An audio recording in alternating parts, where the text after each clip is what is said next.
Chapter 3350. She raised her gun and aimed it at him. When the sailor outside the door saw that she had a gun, he raised his hand instinctively and explained, I just came to check on the situation. I hope you know that if the ship is in danger, we will all die. I know. Yun Shirshir gulped nervously. I'll let you in, but don't threaten me. Otherwise, I'll definitely kill you. The sailor nodded in fear. Yun Shirshir aimed her gun at him as she reached out to open the door. However, she realized that the door was locked from the outside. When the second mate saw that the door was locked from the outside, he immediately reacted. He took out a bunch of keys from his pocket, found the key, and inserted it into the lock. From the beginning to the end, Yun Shirshir aimed her gun at him vigilantly. The moment the door opened, the sailor pounced on her. Yun Shirshir was caught off guard and fell to the ground.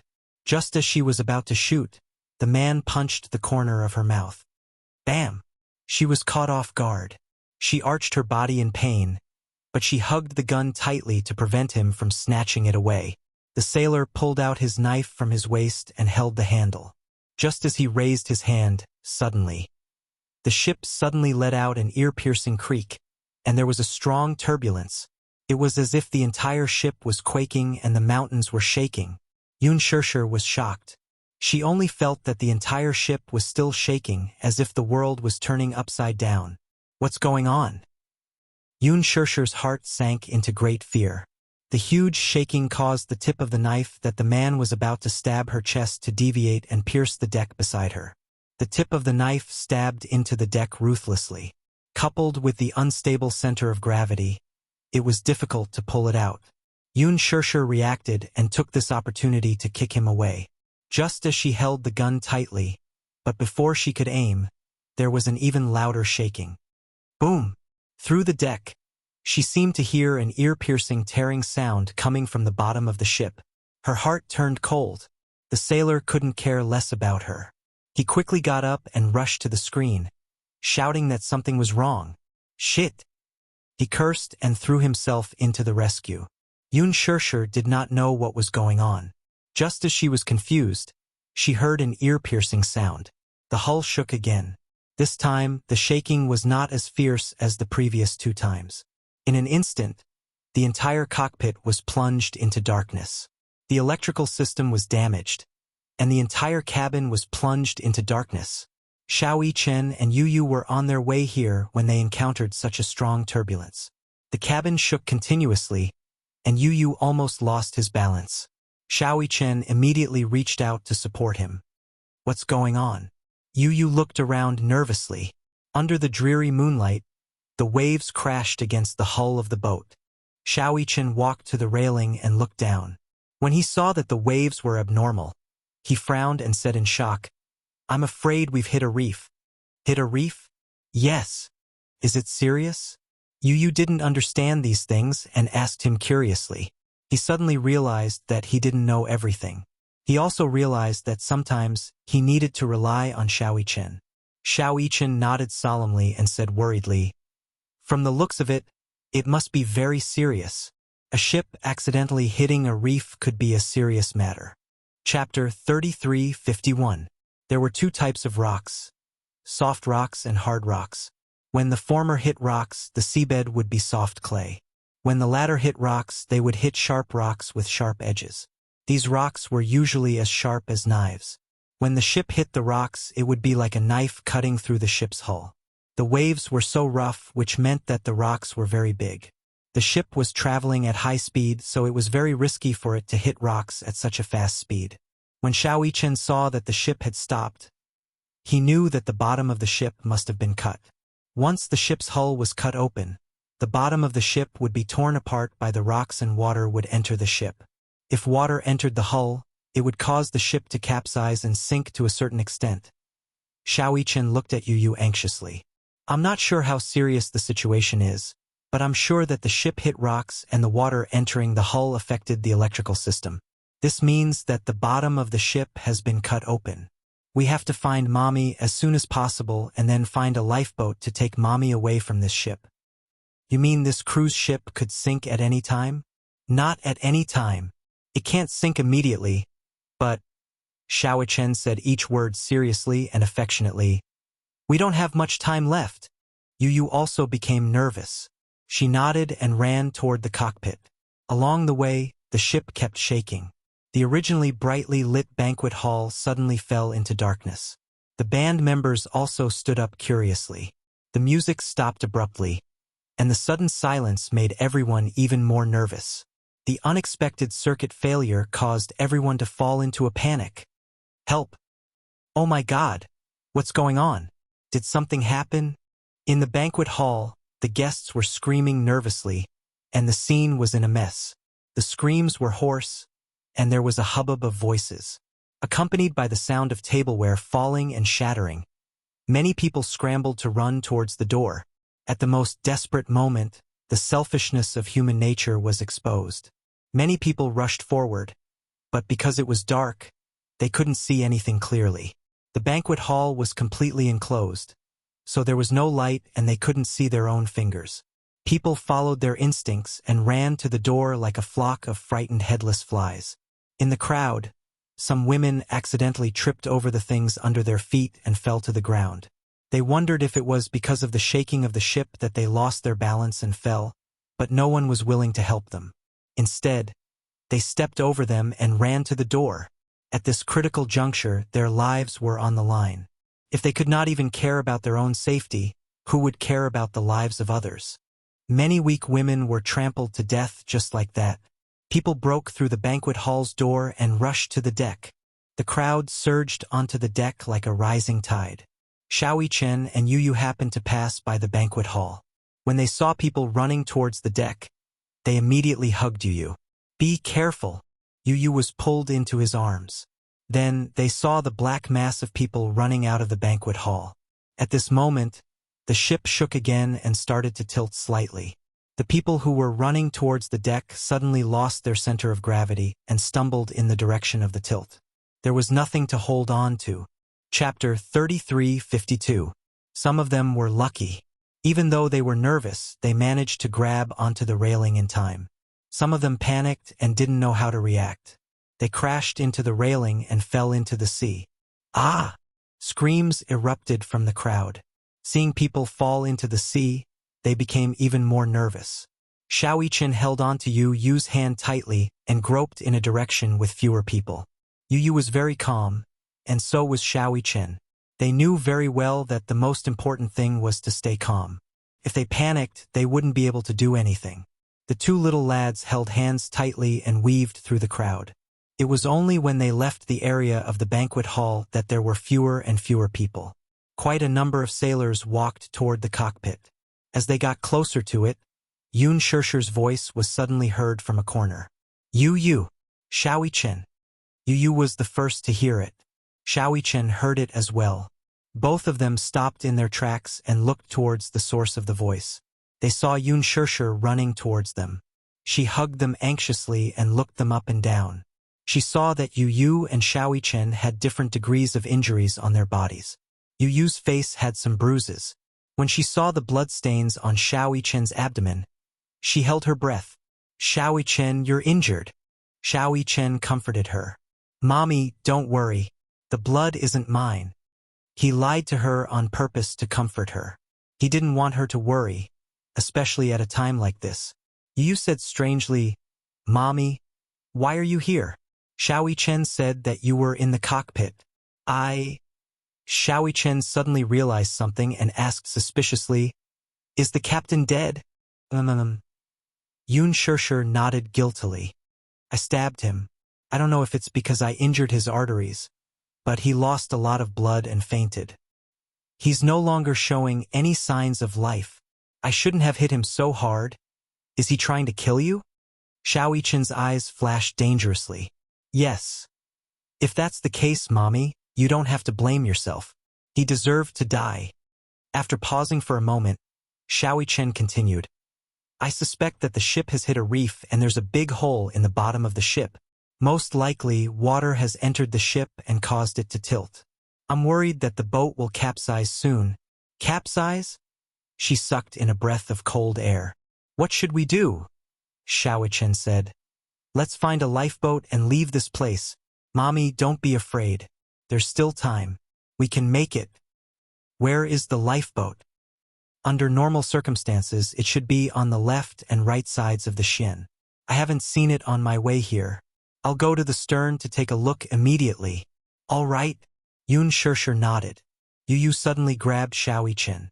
The latter turned around with a puzzled expression and asked, "What's wrong?" Dietriss's VIP cabin is in the middle. Yes. Then, will he place the lifeboat at the stern, which is far away from the middle? Yu narrowed his eyes suspiciously. Xiao-Yi-Chen heard this and seemed to have woken up from a dream. The lifeboat should be near the VIP cabin. Xiao-Yi-Chen grabbed Yun Shirshir and Yu's hands and said, "Let's go back." The three of them walked through the chaotic crowd. When they arrived near the VIP cabin, they saw Dietriss walking toward the right side of the ship, surrounded by his subordinates. Chapter 33:53. After they left, a few of his subordinates rushed over and untied him. As if he knew that the cruise ship had hit the rocks and was about to go silent, Dietrich hysterically ordered his subordinates to release the lifeboats. Yu had hit his head with a vase, so even though he had regained consciousness, he looked groggy and not very clear-headed. Hearing footsteps on the deck, Dietrich turned his head and saw Xiao-Yi-Chen and Yu. He was so frightened that he staggered and fell to the ground. When he saw Xiao-Yi-Chen, he seemed to be especially frightened. He kept retreating and pointed at Xiao-Yi-Chen with a trembling finger. He shouted at the top of his lungs, "Kill them! Don't leave them alive! Kill them!" Yu was stunned. She knew that Dietrich had gone completely crazy. He probably knew that Xiao-Yi-Chen's abilities were extraordinary, so he wanted to kill them at all costs. However, Xiao-Yi-Chen was injured. His abdomen had been stabbed by Dietrich's hidden weapon. If he was unharmed, it would not be a problem for him to deal with these defeated soldiers. However, now that Xiao-Yi-Chen was injured, it would be dangerous if they focused on Xiao-Yi-Chen. Xiao-Yi-Chen was not afraid at all. He stepped forward and protected Yu and Yun Shirshir behind him. He said coldly, "If you dare to take a step forward, I swear that I will kill you." Even if he had to risk his life, he swore to protect Mommy and Yu. Dietrich's subordinates were about to charge forward with their daggers drawn. But when they heard this, they hesitated. They did not have guns on them, but even if they did, they might not dare to charge forward recklessly. If they had guns, they would still have some confidence. However, if they were unarmed, they would not have any chance of winning if they fought barehanded. Some of these people had experienced Xiao-Yi-Chen's terrifying skills before.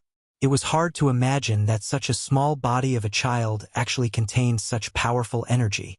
Even though the one standing in front of them was only an 8-year-old child, his gaze was piercingly cold, and his entire body seemed to be bathed in blood. His small body seemed to emit an extremely powerful aura, overbearing and domineering. Such a terrifying and powerful aura was something that not even an adult warrior who had experienced hundreds of battles could possess. This kind of aura was definitely not because of his extraordinary skills, but because of his strong desire to protect. In his heart, there was someone he wanted to protect. Therefore, even if he seemed weak at times, he would emit a terrifying energy at any moment. "What are you waiting for?" Dietrich kicked him. "What are you waiting for? Charge. Are you afraid of a child?" "I stabbed him in the abdomen." After a pause, Dietrich gritted his teeth and said, "Focus on where he's injured and attack his vitals." His subordinates looked at each other before hesitantly pouncing on Mui-Chen. Xiao-Yi-Chen pushed Yu away and said to him, "Protect Mommy." Yu nodded and held Yun Shirshir's hand as they dodged to the side. Yun Shirshir was worried about Xiao-Yi-Chen. She was worried that he would be attacked by so many people and get injured. Yu suddenly pulled her back and said to her, "Mommy, don't charge forward. Otherwise, you'll cause trouble. Then, we can't just watch." Chapter 33:54. I have an idea. Yu paused for a moment before continuing. "But Mommy, you have to promise me that you'll stay here and not move." "What are you going to do?" "There's no time to explain. You'll know soon enough." Yu turned and left after he finished speaking.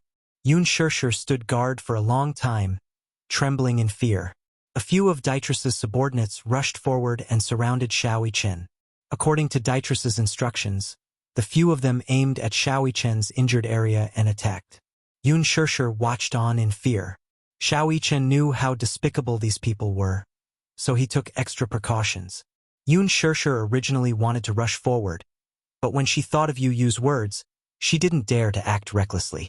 She was afraid that she wouldn't be of any help and would become a burden to Xiao Chen and cause him more trouble.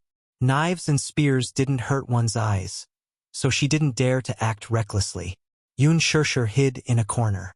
From the corner of her eye, she suddenly saw Dietrich walking to the back of the boat with his walking stick and activating something. It seemed like he wanted to raise and lower the lifeboat. When Xiao Chen saw this, he was worried that Dietrich would take advantage of the chaos to escape on the lifeboat. He broke the wrist of one of his subordinates with a kick and threw a machete in front of Yun Shishir. "Mommy, don't let him escape." "Okay." Yun Shishir nodded heavily and rushed over to grab the machete tightly in her hand. She held the machete tightly and avoided the center of the fight. She ran behind Dietrich and viciously slashed the machete at him. Dietrich's reaction was still considered agile. When he heard the movement behind him, he quickly turned around and dodged her attack in time. However, because he dodged too pathetically, he fell to the ground and the half-lowered lifeboat was suspended. Yun Shishir gripped the hilt of her sword nervously. Before she could attack again, Dietrich kicked her knee. She heard a crack, which seemed to be the sound of a dislocated joint. She groaned in pain and fell to one knee, caught off guard. Seeing Dimitri's lunging at her to dodge the knife in her hand, she subconsciously raised her hand and threw the knife into the sea. Rather than let him snatch it, he might as well throw it away. She was not good at using a knife. Therefore, if she kept it in her hand, she might accidentally hurt herself. However, what Dietrich did not know was that Yun Shishir was filming Extreme Youth, and there were a few fighting scenes that the crew had specially hired professional instructors to train her. Just as he was about to pounce on her like a wolf, she nimbly dodged and reached out to grab his arm. Following the inertia, she bent his arm backward. Only a crack sound could be heard. It was the clear sound of bones breaking. Dietrich's voice was already hoarse from screaming. Due to the excruciating pain of the dislocated bone, he was drenched in cold sweat, but he could not make a sound. His eyes were ferocious as he looked back. Yun Shishir's fist was aimed at his eyes. She was wearing a ring on her finger. This was a priceless jewel that was prepared for her to be auctioned off. The 1-carat diamond ring, which was extremely hard, pierced his eyes. Dietrich was in so much pain that his whole body convulsed. He broke free from her and covered his eyes as he rolled around on the ground. She struggled to stand up and nimbly tore off a large section of her skirt. Taking advantage of the fact that he could not retaliate, she tied his hands tightly behind his back. Chapter 33:55. When Yun Shishir stood up and turned her head, she saw that Xiao Chen was gradually losing his strength. The exhaustion on his face showed that he had overexerted himself. Chen. In her anxiety, she was about to rush over when she suddenly heard rumbling footsteps from across the deck. It sounded as if a large group of people were running toward them. Everyone nervously stopped what they were doing and looked in the direction of the sound. They saw Yu Yu running to the front with a large group of people behind him. He shouted at the top of his lungs, "Mommy, release the lifeboat, quick!" When Xiao Chen heard this, he quickly rushed over to save the lifeboat. Yun Shishir finally understood what Yu Yu was doing. He must have been worried that Xiao Chen would not be able to outlast these people. Hence, he ran to the banquet hall and told the bewildered guests that they could leave on the lifeboat. These people were eager to win, so they followed Yu Yu. The rumbling of the crowd caused the entire deck to shake. The more chaotic the situation was, the more chaotic it was. In addition, no one stood out to give orders. Everyone was selfishly trying to survive and hoped that they would be safe. Hence, they did not care that their private actions would cause more and more chaos. Yun Shishir was also desperately looking for a mechanism. However, no matter how fast she could not stop these crazy people. They quickly rushed over. In an instant, the sea of people was like a violent wave that destroyed Yu Yu and Xiao Chen. Yun Shirshir gritted her teeth and rushed into the crowd. When she saw Xiao Yichen being pushed to the ground, she was worried that he would be injured. Without thinking, she pounced on him and used her body to shield him from the crowd. When Yu saw Yun Shirshir protecting Xiao Yichen, he pounced on her with heartache. He hugged Yun Shirshir's back tightly and shielded her. Even though the crowd was surging, he did not let go. Creak. Due to the excessive number of people surging towards the bow of the ship, most of the weight was placed on the bow of the ship. In an instant, the cruise ship tilted too much in a certain direction, causing the middle of the ship to show signs of cracking. Along with the tilt, many people were caught off guard and fell into the sea. Some of their heads fiercely hit the poles and fell into the sea, creating a pool of blood. Yun Shirshir hugged Mu Yichen tightly while Yu hugged her. The three of them curled up in a corner and relied solely on Yun Shirshir's strength. She held onto the railing tightly and barely stabilized her center of gravity. At this moment, the sound of propellers suddenly came from the sky. Da-da-da. The dark night sky was suddenly illuminated by the light from the helicopter. In an instant, it was as bright as day. Everyone looked up at the sky. The cabin door of the helicopter opened, and a ladder was thrown down from the cabin door. Several fully armed mercenaries jumped along the ladder and landed steadily on the deck, raising their submachine guns. Sparks flashed at the muzzle of the gun. In the blink of an eye, they killed their way out. Yun Shirshir did not know where these mercenaries came from. Seeing that they killed people without hesitation, she thought that they were Dietrich's subordinates. She immediately hugged Xiao Yichen tightly in her arms, fear in her eyes. When Yu saw the logo on their uniforms, a calm smile suddenly appeared on his face. He suddenly stood up and was about to walk towards them. Yun Shirshir pulled him back nervously. You, what are you doing? Mommy, don't be afraid. Yu smiled and comforted her gently. It's okay. They are all my subordinates. What? Chapter 33:56. Yun Shirshir was stunned. She looked at the row of valiant soldiers behind Yu and her mind went blank. Subordinates. Yu turned around to face them. The smile on his face faded as he said coldly, "Why are you only here now?" The three soldiers immediately knelt on one knee. Their tall and strong bodies were much taller than Yu. However, such strong mercenaries were actually kneeling in front of a child. The leader said in a low voice, "Sorry, sir. We were a step too late." Their appearance greatly controlled the order of the scene. When the crowd saw them, they did not dare to act recklessly. They quickly retreated, afraid that they would infuriate them and become cold corpses like the people they had killed. The helicopter slowly descended. The crowd moved aside, and the huge helicopter landed steadily on the deck. The propellers slowly stopped. Wuxia suddenly appeared at the cabin door. He jumped down and his gaze fell on her. When he saw her hand, he frowned and quickly walked over. When Yun Shirshir saw him, she suppressed all her grievances and forced a smile. He walked in front of her and half knelt on the ground. He held her shoulders tightly and looked at her from head to toe. She was worried that he would mistakenly think that she was seriously injured, so she quickly clarified, "This is not my blood." Wuxia clearly did not believe her. Only after he did a cursory check and confirmed that the blood was not hers did he relax slightly.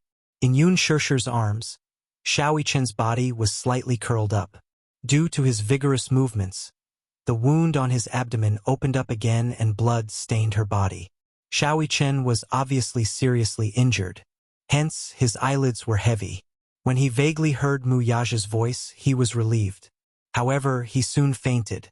Yu quickly said, "Daddy, we can't stay here for long. The cruise ship has hit a reef and the hull is damaged. It will sink soon." Wuxia frowned. Yu continued, "Xiao Yichen's abdomen is injured. Daddy, he has lost a lot of blood and needs immediate surgery." Understood. Wuxia took Xiao Yichen from Yun Shirshir's arms. He stood up and walked towards the cabin door. When he turned around, he saw that Yu did not follow him. Wuxia turned around and said in confusion, "Yu, get on the helicopter as soon as possible." "Daddy, how many mercenaries did you bring?" 3. This helicopter can carry 5 people. Pilot, you, Xiaoyi Chen, and Mommy. Mommy, I will send a mercenary to protect you. Let the mercenary stay. Wuxia said. You get on the helicopter. No. Yu glanced at Dietrich, who was unconscious on the deck. His gaze turned cold. I don't care about the others, but I have to take this old man with me. I still have a score to settle with him. He was worried. Dietrich was cunning and he had to keep an eye on him. The crew was evacuated separately to ensure their safety. Wuxia naturally did not agree. How could he leave him alone? No! Chapter 3357. Wuxia finally agreed. Yu smiled, walked forward, and stuffed a purple crystal into Xiaoyi Chen's clenched fist. In the rush of the crowd, many of the purple crystals had been squeezed out and rolled around. However, he held them tightly. There were still 2 left. These were gifts from Xiaoyi Chen. Now, he gave them to him as a possession talisman. Yu was really worried about Xiaoyi Chen. Therefore, he hoped that Wuxia would take Xiaoyi Chen away as soon as possible for treatment. Yun Shishir said, Yu, I'll stay with you. Mommy, be good and listen to me. I'll be fine. You'll only make things worse if you stay. After all, it's more troublesome to protect 2 people than 1. As he spoke, he took a few steps back and waved his hand. Wuxia hugged Yun Shishir's shoulders and brought her onto the helicopter. When the people on the deck saw this, they mustered their courage and walked toward the helicopter with hope of survival. A few mercenaries stepped forward and stood in front of Yu to protect him. They raised their submachine guns and fired at the deck. Everyone retreated a few steps in fright and could only watch helplessly as the helicopter slowly ascended and left. Yu sighed and turned around to look for something on the floor. When the mercenaries behind him saw this, they walked forward and asked curiously, Sir, what are you looking for? I'll look for it for you. No need. You won't find it. I don't even know what I'm looking for. I'll look for it myself. As Yu spoke, he lay on the floor and carefully looked for it. What he said just now was just an excuse. He stayed because he wanted to find the remaining purple crystals as soon as possible. He turned around and searched the deck. Finally, he found a few purple crystals scattered on the floor. He held them tightly in his palm as if they were his most precious treasure. Great, I finally found them. When he got home, he would string them together into a bracelet. He had to make it stronger and protect it carefully. He could not lose it so easily again. In the distance, another helicopter flew over and landed on the deck. The people on the deck were hopeful, but they did not dare to go forward. They were afraid of the 2 mercenaries beside Yu. They were well-built and looked well-trained. Moreover, they had guns in their hands. Bullets did not have eyes. Otherwise, they would have gone forward and boarded the rescue helicopter. Another mercenary walked down from the helicopter. Yu ordered him to bring Dyrus onto the helicopter. He planned to bring him back to Hurricane's headquarters to settle the score. And Yu, and Yu. Only a handful of the people hear Yu. Yu. She's only 3 years old. Hearing this, Yu could not help but feel a little sympathetic for her. The girl in his arms did not know what was going on. She looked at him innocently with her big, watery eyes and sucked on her fingers. Yu looked at her and his heart softened. In reality, he did not plan to save anyone on the ship. Most of the people who entered and exited this cruise ship were rich and ruthless nobles. They took human lives for fun just because they had a lot of money. Chapter 3358. Some of them had lost their conscience, and such people were not worth saving. However, Yu thought of his mother when he saw the innocent child. If it was his mother, she would sacrifice herself to protect him. His heart softened when he thought of this. The woman continued to plead, "Please, the child is innocent." Yu was silent for a long time as if he was thinking. Finally, he said calmly, "Bring the girl onto the plane." The woman's eyes lit up and she immediately handed the little girl over to them, thanking them profusely. Yu boarded the plane and the mercenaries escorted Dietrich into the cabin. Only then did they realize that Dietrich had left a suitcase beside him. This old man did not forget to bring money with him even when he was running for his life. The plane started slowly and the propellers stirred up waves as it slowly rose into the air. When they were in the air and looking down at the cruise ship, Yu realized that the huge cruise ship had broken apart from the middle. Just as Xiao Chen had said, the cruise ship had hit a reef. It was probably a very hard reef that had split open the ship's belly. The bottom of the ship must have been split open. Endless seawater poured into the crack and into the cabin. The bottom 2 floors had probably been submerged by the seawater. The hull of the ship was very long and its buoyancy was affected, causing it to sink continuously. The middle of the ship had also started to break apart due to the imbalance of gravity. Yu sat on the cruise ship with lingering fear. He did not dare to imagine that if his uncle's men had not arrived in time, the cruise ship would have sunk to the bottom of the sea. However, this was not the scariest thing. The scariest thing was the desperate crowd on the ship. In the face of death, the most selfish instincts of human nature were revealed. Perhaps they would not be able to wait until the cruise ship sank and would be trampled to death by the crazy crowd. Yu heaved a sigh of relief. However, before he could completely relax, he heard a man's sinister laughter behind him. Ha ha ha! Yu was shocked. He turned around and looked at Beatrice. He did not know when he had woken up, this cunning man.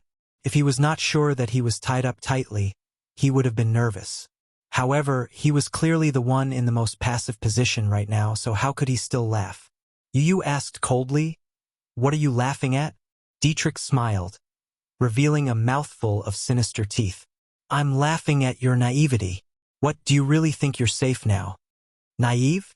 Who was the naive one? Yu snorted coldly without any expression on her face. She did not want to talk to him anymore. But Beatrice continued to ask, "Why didn't you leave me on the cruise ship? I don't think you're so kind-hearted as to really want to save me. Don't tell me you don't want me to die." Yu said, "I'm keeping you alive because we still have a score to settle between us." "Settle the score?" "Oh," Beatrice replied curiously. "What do you want to settle with me?" "Mommy's debt, Xiao Chen's debt, and the debt between you and me. All of this should be accounted for. It just so happens that I also have a score that I want to settle with you. However, I'm afraid you won't have the chance to do so." "What do you mean?" Before Yu could finish speaking, he saw Beatrice's mouth move. He widened his eyes in confusion and saw that Beatrice was grinning slightly. Between his lips, there was something black. Chapter 33:59. It looked like a piece of plastic, but it wasn't as simple as plastic. He seemed to have been holding it in his mouth for a long time, embedded between his teeth. Yu took a closer look and saw that it was a mini mechanism. He instinctively raised his hand to protect his eyes. However, this thing didn't seem to be the hidden weapon he had imagined. Beatrice bit the thing and exerted some force. Then, he heard a long beep sound. A beep, beep, beep electronic sound came from his body. "What's that sound?" Yu ordered. "Go and take a look. Something on his body is making a sound." "Yes." The mercenary walked forward. Beatrice stared at him like a tiger watching its prey, but his lips were curled into a smug and cold-blooded smile, as if he was determined to get his hands on him. "Behave yourself." The man punched him, and the thing in his mouth fell to the ground due to the huge inertia. He picked it up and looked at it. His eyes were shocked. He kicked Dietrich to the ground and lifted his clothes. Sure enough, he saw a small mini box on his waist. He opened the box and saw that it was a mini time bomb. The bomb had already started its countdown. 60 seconds were running out. Yu also saw the bomb on his body. He stood up and walked to Beatrice's side, his eyes wide open in shock. "You! Ha ha ha!" Beatrice laughed crazily. He knew that he was going to die. Even if Yu spared his life, he would make him wish he was dead. He had already expected this. Hence, the bomb on his body was his last resort. Beatrice's lips split open and he laughed arrogantly. "Ha ha ha! Since I'm going to die sooner or later, rather than die in your hands, why don't you accompany me to hell? How about it?" Yu was so angry that he gritted his teeth. The mercenary squatted down to study the bomb, but Dietrich was calm. He said coldly, "I advise you not to move. Once this bomb is activated, it's only a matter of time before it explodes. Don't waste your time. Die with me. In your dreams." Yu immediately said, "Open the hatch and throw him into the sea." The mercenary nodded, squatted down, and nimbly removed the chains on his body. When they boarded the plane in order to stabilize him, Yu had ordered people to tie him to the rack. Now, the chains were heavy, and it would take some effort to untie him. Dietrich laughed even more proudly. "You're too smart for your own good. When you've undone it, throw me into the sea. You won't be able to escape death." "Shut up. Don't underestimate this bomb. It's so small, but I don't mind letting you see its power." Yu gritted his teeth and grabbed his collar, glaring at him. "Don't you dare." 30 seconds left. The bomb was about to explode. It's too late. He made a prompt decision. He knew that if they wasted time on unlocking the chains, they would really be buried with Dietrich. The mercenary opened the hatch and looked at the sea. He turned around and exchanged glances with Yu. He nimbly put an oxygen mask on Yu's face and hugged him in his arms. Yu immediately understood what he was going to do. "Are you crazy?" "Sir, I'm very conscious." Chapter 3360. You have to understand that if you jump from such a high plane, it's no different from falling from a 10-story building. Trust me. The mercenary carried him to the cabin door and hugged the child tightly. The other 2 mercenaries also approached. The pilot initiated the emergency landing procedure and walked to the cabin door as well. Wuxia walked to the back of the ship and looked into the distance. In mid-air, the helicopter was slowly approaching. It could be seen with the naked eye and would land in a few minutes. Yun Shirshir and Xiaoyichen had already been sent to the ship's medical team. Wuxia was only concerned about Yu, so he walked to the helipad to wait for him. Gong Jie was looking into the distance with a pair of binoculars when he suddenly noticed something. His eyes widened and he was extremely shocked. "What's going on?" Wuxia, who had originally calmed down, immediately became nervous. He snatched the binoculars from Gong Jie's hands and saw the cabin door open. A few mercenaries stood at the cabin door in an orderly manner. The biting cold wind blew, and one of them was holding a child tightly.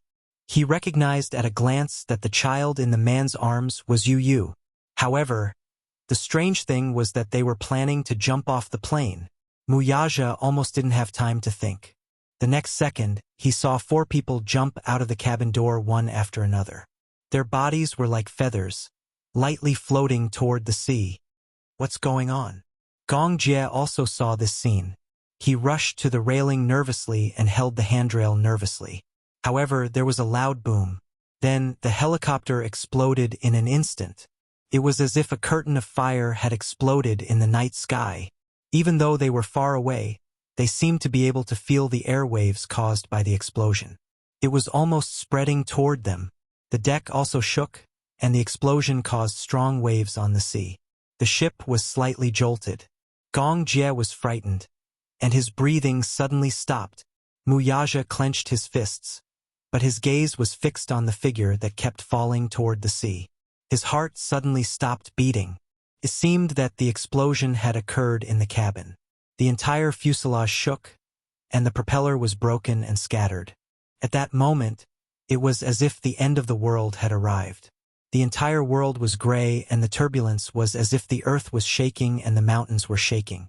The tragic fire and a cloud of fire instantly disintegrated the helicopter into ruins, and the black wreckage kept falling toward the sea. Wuxia's eyes suddenly turned red. "Yu!" Gong Jie was so shocked that his throat seemed to be blocked, and he could not make a sound. No. Yu was hugged tightly to the man's chest. His large palm protected the back of the boy's head as he buried his face in his chest. His large body formed a bundle that wrapped the boy in his embrace. He only felt that the 2 of them were in a straight parabola, like a sharp needle piercing through the air and piercing into the calm sea. The burning wreckage kept falling, and among them, there was a broken propeller that smashed onto the man's back. There was a loud sound, and he seemed to have heard the sound of his back breaking. He was so nervous that he closed his eyes and fell into endless despair. Crash! Chapter 3361. Even though Yu was being held tightly in someone's arms and the impact was reduced significantly, falling from a height of more than 20 meters and hitting the surface of the sea was undoubtedly the same impact as falling from a tall building. He held onto his breathing mask tightly and greedily sucked in the meager amount of oxygen. The mercenary who was holding onto him suffered a huge blow to the head. He suffered from intracranial hemorrhage and died on the spot. Even though he was already dead, he was still holding on to him tightly. Unfortunately, it was this kind of protection. Yu was locked tightly in his arms. As his body fell, he kept falling into the abyss. He was getting further and further away from the surface of the sea. He kept reaching out, but it was all in vain. "Mommy?" Yu struggled to open his mouth and a string of vague syllables escaped. "Daddy?" "Brother?" He kept struggling. His survival instinct made him want to live. More importantly, it was because he was worried about the person in his heart. Yao. The helicopter disintegrated in the air. The burning wreckage fell into the sea and floated on the surface of the sea. The sky was filled with smoke. At 5 o'clock in the morning, the sky was turning bright. The horizon stretched as far as the eye could see. 2 huge armed ships surrounded the area where Yu fell. The aircraft carrier was parked in the center. It lowered its speedboats and started to salvage the area. More than 10 speedboats rushed on the sea, cleaning up the floating oil on the surface of the sea at the fastest speed. A whole hour had passed. So many people had been sent out. So far, they had only salvaged the wreckage of the helicopter and an undamaged suitcase. The $500 million in the suitcase was still intact. Xiaoi Chen was still unconscious. Yun Shishir was unconscious for a short while. When she woke up, her heart stopped beating when she heard the bad news. Yu had fallen into the sea. There was no news of him until now. No one knew if he was dead or alive. Yun Shishir could not take such a huge blow. She could not believe it. However, when she rushed out of the cabin and saw the scene in front of her with her own eyes, she finally believed that Yu had really fallen into the sea and disappeared. The reason for the fall was the explosion of the helicopter. However, the exact cause of the explosion was still unknown. Falling from a height of more than 20 meters into the sea, his life or death was unknown. Wuxia was still worried. He put on a diving suit and personally went to the sea to search for Yu. Gong Jie calmly commanded while comforting the terrified Yun Shishir. Yun Shishir guarded the cabin and did not go anywhere. She was full of hope that the people in charge of the salvage would bring back good news. However, other than some wreckage, some parts, and a few floating corpses, there was no breakthrough. The deepest part of the sea was thousands of meters deep. So far, the people that were sent out were mainly searching within 300 meters of the sea surface. 300 meters was the maximum range that could be searched. The deeper parts of the sea were places that humans could not go. It was too dangerous and required the use of instruments. The ship was equipped with such instruments and had been thrown into the sea. However, the images that were sent back did not show any clues. They were already narrowing down the scope of the salvage operation. It would take a lot of effort just to salvage the wreckage. Not to mention an 8-year-old child. It was like looking for a needle in a haystack. "Sir." A diver came back to report that they had found a corpse. Yun Shishir stood up agitatedly, and her brother immediately asked her what kind of corpse it was. Chapter 3362. The diver said, "The body was chained up, and his body was badly mutilated. However, after identification, we can confirm that he's from Diatrisborn. After a brief examination, we found that he had explosives tied to his body, so we can confirm the cause of the accident."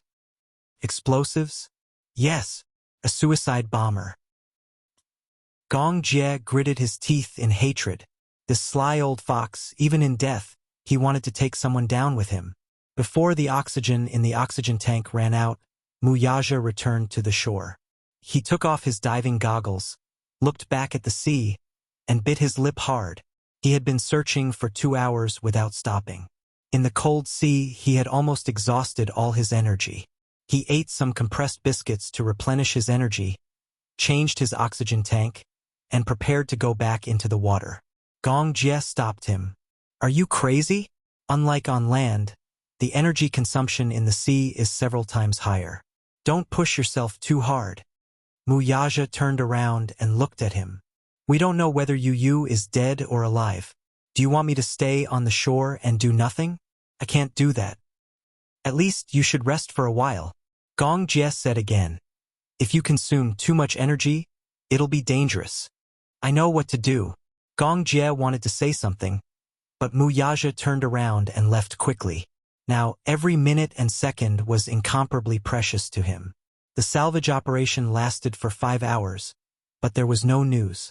The golden rescue period was slowly approaching, and the hope of survival was getting slimmer and slimmer. They found a few more bodies, but other than the bodies of the 3 mercenaries, there was still no news of the pilot and Yu. For a moment, they felt that something was amiss. In such a short period of time, it was impossible for a person to fall too deep, let alone be washed too far away by the waves. Gong Jie had sealed off the sea area as soon as possible. Basically, Yu would only be in this area, so how could they not catch him? In the regenerated sea area, a person would not sink because the sea was buoyant. 300 meters was already very deep, and a person could not sink to a few thousand meters in such a short period of time. That would be inconceivable. Where could they have gone? Gong Jie was both anxious and worried. This sudden turn of events had caught him off guard. Yun Shirshir was already on the verge of collapse. She stood guard on the boat. Even though she was exhausted, she didn't dare to close her eyes. He was worried that once he opened his eyes, the whole world would be turned upside down.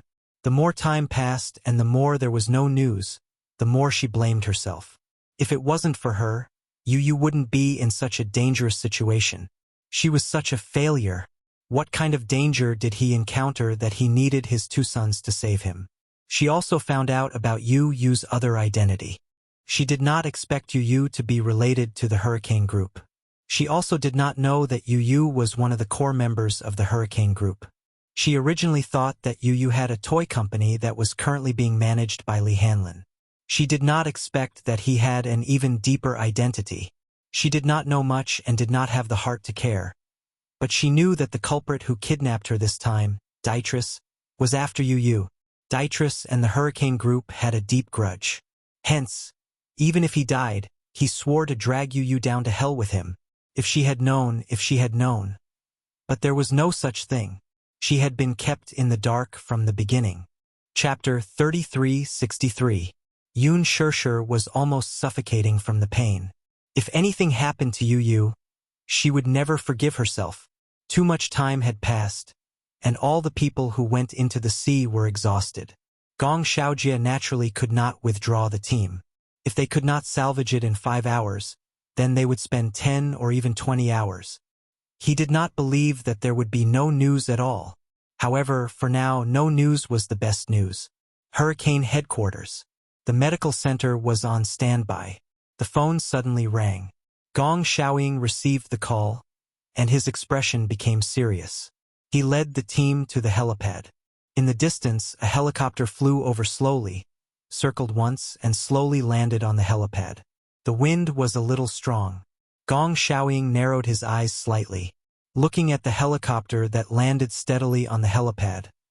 His gaze became scorching hot. The cabin door opened, and a pilot in a sorry state jumped out.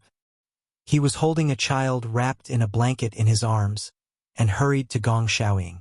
Gong Xiaoying asked in a low voice, "Is he okay?" The pilot took a deep breath, shook his head, and answered in a serious tone, "Boss, fortunately, he's fine. He's just hit the back of his head, and he's unconscious." Gong Xiaoying raised his hand and untied the blanket, revealing the child's delicate but pale face. The child's eyes were tightly shut. His long eyelashes were wet from the seawater, and his slightly greenish eyelids were probably frozen by the seawater. His skin was extremely cold, and there was no warmth. The seawater was cold, and after being soaked in it for a long time, his originally fair face was even paler than before. Because he was wearing an oxygen mask, there were dark red marks from his nose to his mouth. The oxygen mask had been removed. The child was still unconscious. Gong Xiaoying's expression changed slightly. He scrutinized the child's face carefully, and he was a little moved. Similar. Very similar. Those eyebrows, those eyes, that perky nose, they were somewhat similar to Mu Qingqing's. They were similar in appearance and spirit. This child was very much like his grandmother. Especially those eyes, they reminded him of her at first glance. However, due to his injuries, he looked extremely weak. Gong Xiaoying was well aware of the child's identity. Other than being his grandson, he was also one of the core people in charge of Project Heaven's Eye. For the past few years, he had been kept in the dark and didn't know anything. However, when Yu returned to the island with Gong Jie, someone leaked the news. When he returned to the headquarters, he heard some rumors. Following the clues, he quickly found out the child's identity. It turned out that his daughter had given birth to such a genius grandson. He had never believed that the person who came up with the Sky Eye plan was really an 8-year-old child. What was even more unbelievable was that this child was his grandson. At such a young age, he had already surpassed his master. He was proud of this. But he also felt that it was a pity that he had only just found out that Yu was his grandson. He couldn't help but sigh. How is he? Gong Xiaoying's heart ached. He immediately ordered, "Hurry up and send him to the medical center." At the medical center, the operating theater, Alice received the notice and rushed over. However, she was slightly stunned when she saw the child lying on the operating table. This child was not Gong Jie's back then. Gong Jie had threatened and bribed her to keep this secret from Gong Xiaoying. Chapter 3364. Gong Xiaoying was standing in front of the operating table. When he saw her, he called her over. "Alice." "Yes." "This is my grandson. I'll hand him over to you. You must cure him." Alice was stunned for a long time until Gong Xiaoying's cold gaze landed on her. She hurriedly nodded and said, "Understood." She did not dare to disobey Gong Xiaoying's orders. Before she came, her subordinates had already done a series of precise examinations on the child. Other than some external injuries, a moderate concussion and slight intracranial damage, the child's various functions could be said to be very poor. How poor? If these conditions were not improved, he would not live past 20 years. This was not an exaggeration. The medical elites gathered at the Hurricane Group's headquarters were definitely the best in the world. Basically, this was a conservative estimate. 20 years was still a relatively optimistic situation. The various functions of his organs were not optimistic, especially his organs. Yu's heart was naturally fragile and weak. Moreover, his physique was not satisfactory.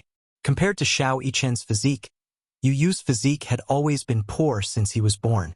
After years of careful treatment, although there were some improvements year by year, it could be said to be minimal. Alice took the report and flipped through a few pages. Her expression was grave. "There's a big problem with his heart." "What problem?" "Congenital heart failure." When Gong Xiaoying heard this, his heart suddenly sank. According to Gong Jie, Alice said carefully, "This child was born prematurely. He was not even a month old. His older brother's physique is very strong. It's probably because he was deprived of nutrients in his mother's womb that he developed poorly." Gong Xiaoying's eyes revealed a hint of coldness. "You already knew about this child's existence." Alice's heart skipped a beat and she did not speak for a moment. Gong Xiaoying's tone became more dangerous. "You hid it from me together with him?" Alice lowered her head guiltily. Her voice trembled slightly. "I'm sorry. I didn't mean to hide it from you." "Forget it." Gong Xiaoying waved his hand expressionlessly and said coldly, "I know. This was all his idea." Alice remained silent. "You said that he has a heart problem. Then, is there a corresponding treatment plan?" Alice looked up and hesitated for a long time before she slowly said, "It's not that I don't have one. It's just that I need some time." Gong Xiaoying frowned. "How long is a little time?" 5 years. Alice continued, "Because I don't know what level it is, I can't say for the time being. However, it's not like there are no conditions that can be improved. Do you need a heart transplant? No need, Alice said bluntly. Even if it's a heart transplant, no matter how good the medical skills are, after the transplant surgery, they can't live more than 10 years. This is already the highest record in the medical field. Oh, Gong Xiaoying turned around and looked at her. He said slowly, I'll leave this child to you. You must do your best for me. Yes. However, there's another thing that you have to remember. This child is now with me. You're not allowed to tell anyone about this. After a pause, Gong Xiaoying said meaningfully, including Gong Jie, chapter 3365. But if this child regains consciousness and wants to return to his mother's side, with his intelligence, no one can stop him from leaving this place. Alice said so. Gong Xiaoying smiled coldly when he heard this. He turned around and slowly sized her up. Alice, you should know what this child means to me. Alice nodded and said with a smile, this child is your grandson and your closest relative. He's very important to you. More importantly, this child is talented and is also the core figure of the Heavenly Eye Project. However, with Gong Xiaoying's stubborn personality, he could not accept Mu Yaja. After so many years, Gong Xiaoying's hatred for the Mu family had not disappeared at all. It was deep in his bones. This was not something that could be easily resolved with just a few words. However, Yu Yu had also made his position clear. He was on Mu Yaja's side. If Gong Xiaoying could not accept Mu Yaja, he would definitely not acknowledge Gong Xiaoying as his grandfather. This made Gong Xiaoying very sad. More than 10 years ago, the Mu family had taken away his love. Now, Mu Yaja had his daughter and grandson. He had also mentioned to Gong Jie that even if Yun Shishir left Mu Yaja, she would not be left with nothing. So far, the Hurricane Group had already dominated half of the arms industry. The Gong family was a big family. He did not care about Mu Yaja and the Shengyu Financial Group at all. However, father and son were connected. Yu Yu's dependence on Mu Yaja was not just a father-son relationship. He acknowledged that this man was enough to be his mother's support for the rest of her life. Therefore, he acknowledged him and defended him very much. However, Gong Xiaoying did not like him very much. Gong Xiaoying sneered and said, since you know, then you should know what to do. Alice was at a loss for words. Gong Xiaoying walked up to her slowly and said meaningfully, I heard that you used to be a hypnotist and an authority in the field of hypnotism. Alice's gaze shook as she looked at him in disbelief. Gong Xiaoying said faintly, I remember that you once used deep hypnosis to permanently seal part of the memories of an experimental subject. Yes, Alice nodded solemnly. If we use deep hypnosis, we can indeed achieve the method of sealing memories. But do we really have to do this? Her questioning made Gong Xiaoying faintly unhappy. Alice, don't forget your position. Yu Yu is my grandson and my flesh and blood. I won't harm him. Gong Xiaoying turned around and looked at the child lying on the operating table. He was so quiet that he looked like he was sleeping. His eyes were filled with unconcealable love. I didn't want to do this unless I had no other choice. He suddenly turned around and gritted his teeth as he said, I didn't want to do this either, but what can I do? I can't just watch this child return to that man's side. He already has enough. I definitely won't allow him to take Yu Yu away. Alice could not help but want to refute. Yu Yu was Mu Yaja's flesh and blood and was his beloved son. Doing this would be equally cruel to Yu Yu and Mu Yaja. However, she did not have the courage to speak.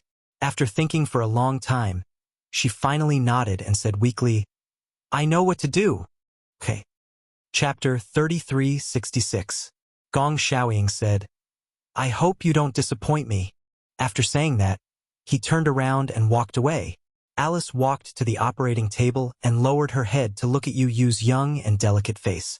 She hesitated for a moment before raising her hand to gently caress his face. Her red lips trembled slightly as she suddenly closed her eyes in desolation. I'm sorry. In the quiet room, no light could pass through. It was dark. Smack! A lonely light came on. Alice carried Yu Yu to the sofa and adjusted his sitting position. In his half-awake state, Yu opened his eyes slightly. His consciousness was in a state of chaos, and he could not tell if he was in reality or in a dream. She walked to the phonograph, put in a disc and played it softly. Soothing music sounded melodiously. Alice gently bent over in front of him and raised her hand.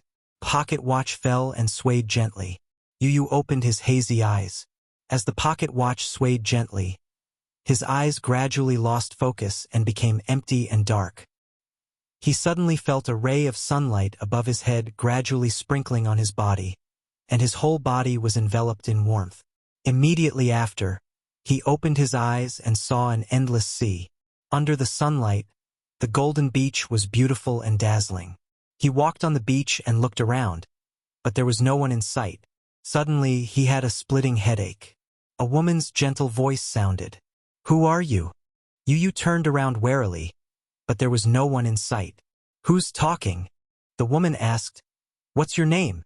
Yu answered without hesitation, "Yun Tianyu." The woman asked, "What did you see?" Yu rubbed his eyes and turned around, only to see Muyaja standing behind him and smiling at him. The expression on his face suddenly became lively. "Daddy!" He leaped forward in joy, but when he reached him and opened his arms, he caught nothing but air. He was stunned. When he looked again, the person in front of him seemed to have disappeared into thin air. "Daddy? He's not your daddy." "What?" Yu turned pale with fright. Without waiting for him to question, the woman asked step by step, "Who do you want to see the most?" "Who's talking?" Yu asked blankly. He took a few steps back in shock and bumped into a soft body. He turned around in fright, only to see Yun Shirshir standing behind him and smiling gently at him. "Yu, come here." "Mommy!" Yu walked toward her in a panic. He was so scared that he was about to cry. "Mommy?" He reached out to grab Yun's hand, but in the blink of an eye, she was gone again. "Mommy!" He shouted hoarsely. "Mommy!" Yu heard someone calling his name again. He turned around and saw Xiaoyi Chen hugging Yueyao and playing on the beach. The two little lads were diligently building a fortress and having a lot of fun. Xiaoyi Chen called out to him, Yu, come over and play with us." Yu did not dare to go over. He was afraid that the two people in front of him would disappear again. "Don't." Yu walked over hesitantly, feeling lonely and helpless. "Don't leave me behind." Chapter 3367. I didn't. Yu frantically tried to explain. "Brother, I didn't bully you." "Then where's the amethyst bracelet I gave you?" Yu quickly looked down at his wrist. The amethyst bracelet that he had been wearing was gone. "Where's the bracelet?" "You lost it." Xiaoyi Chen carried Yueyao and said angrily, "Yueyao, let's go." "Ignore him." Yueyao looked at him coldly. She turned around and lay in Xiaoyi Chen's arms. Without looking at him again, she turned around and walked into the sea. Yu panicked and chased after her desperately. However, he saw Xiaoyi Chen carrying Yueyao further and further away. Half of his body was covered by the sea. "Danger! Come back!" Yu also rushed into the sea and shouted hysterically, "Don't leave me behind! Brother Yueyao, don't leave me behind! Wait for me!" A wave hit him and he was instantly swallowed by the seawater. The salty seawater kept rushing into his mouth. He struggled desperately between his lips and teeth, but his body kept sinking. He looked at the bottom of the sea. He struggled to open his eyes. As he breathed hard, Yun Na's ferocious and terrifying face flashed across his eyes. "It's you!" Yu opened his mouth wide in shock. The seawater poured into his lungs. He grabbed his hands in despair, trying to grab hold of a life-saving straw. In the boundless sea, he could not grab hold of anything. He could only let the waves hit him. When he woke up again and opened his eyes, he was in a white room. The snow-white curtains, the snow-white walls, and the snow-white bed woke him up immediately. He sat up and looked around. There was no one in the room. He was completely flustered. He lifted the blanket and ran to the door. However, the door would not open no matter how hard he tried. He hit the door in despair and cried, "Mommy! Mommy! Daddy! Daddy!" Where are you? Chen, save me, save me. The door suddenly opened. He rushed out and saw a group of strangers standing there. They looked at him coldly and whispered in low voices. An unwanted child. What a pity. He has no parents. Orphans, so pitiful. Yu said angrily. I have daddy. I have mommy. A voice sounded above his head. Everything you see is just a fantasy. You don't have a mother or a father. You liar. He turned around abruptly, but all he saw was darkness. When he turned around again, the group of people had already disappeared. He was in complete darkness, unable to see his own fingers. Beneath his feet, it was as if the ground had been hollowed out, a bottomless abyss. He cautiously took a step forward, yet he heard footsteps coming from ahead. Yu turned around with tears in his eyes, only to see Yun Shirshir walking slowly with her back to him. She was dressed in white, and her black hair was tied up with a hairband. She looked gentle and beautiful. Mommy! Yu wiped his tears pitifully and chased after her. Mommy! Don't leave Yu behind. Mommy! Give Mommy a hug. He chased after Yun Shirshir and carefully grabbed the corner of her shirt. Mommy! Give Mommy a hug. She snapped back to her senses and slapped his hand away with a loud smack. Who are you? He was caught off guard and fell to the ground. He looked up blankly and saw Yun Shirshir looking at him coldly. She said coldly, I'm not your mommy. Mom. Don't call me mommy. Yun Shirshir's face suddenly became fierce. She said coldly, You've got the wrong person. Chapter 3368. Boo-hoo. Yu finally broke down. He threw himself at her and hugged her waist as tears streamed down his face. I'm Yu, Mommy. How can you not recognize Yu? Mommy, I'm Yu. I told you that you've got the wrong person. Yun Shirshir pushed him away forcefully. Yu lost his balance and fell backward, falling into the abyss. Yu cried in despair. Don't leave me behind. Don't leave me behind. When he woke up, the sky was overcast with dark clouds. It was as if the end of the world had arrived. Yu stood on the gloomy grassland. He walked slowly and looked at the endless grassland. His body went limp and he knelt on the ground weakly. The woman's voice sounded again. Who are you? Yu looked up tiredly. When he opened his eyes, the dark clouds were overcast, just like his gloomy inner world. Who am I? He opened his dry lips and muttered to himself. Who am I? He couldn't remember. He only felt that he had an exhausting dream. When he woke up, he didn't know where he was or where he was. What's your name? The woman's voice was persuasive. What's your name? Yu opened his eyes wide in a daze. He muttered to himself in despair. What's my name? What did you see? Yu looked around and shook his head. I don't know. The grass on the grassland started to wither. In an instant, it started to rain heavily. In the rain, he struggled to open his eyes. He allowed the rainwater to pour into his eyes. It was bitter and painful. In the rain, an unfamiliar man walked over. He stood in front of him and bowed slightly. Yu looked at him in confusion but did not react. Do you know him? No. Yu shook his head. Who is he? He's from the Mu family. The Mu family?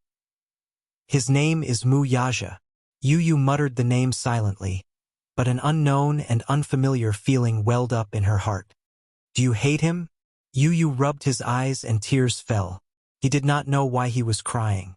Hearing the woman's voice, he muttered doubtfully, Should I hate him? The man's figure gradually disappeared. In an instant, the world around him changed. Yu stood up. As far as his eyes could see, there was endless darkness. Below him was boiling hot lava, and in the middle of it were piles of white bones. The eerie fear invaded his heart. Do you remember your name? I don't know. Yu shook his head. I don't know anything. Then what do you know? Yu started to tremble. She tightened her shoulders and shivered.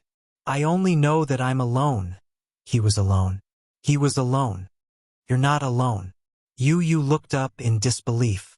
You have a name. I have a name. He stood up and complained. Liar! I don't have a name. I don't have a name. You have a name. The woman's voice said slowly, your name is…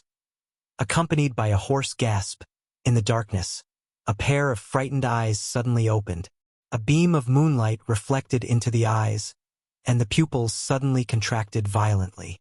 The incandescent lamp above his head kept swaying, but the surroundings were pitch black.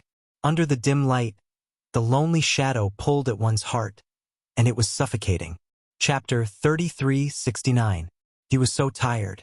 It was as if he was sitting in a deep nightmare. In his muddle-headed state, he dreamed of many strangers. The child stood up. His body swayed slightly as he looked around.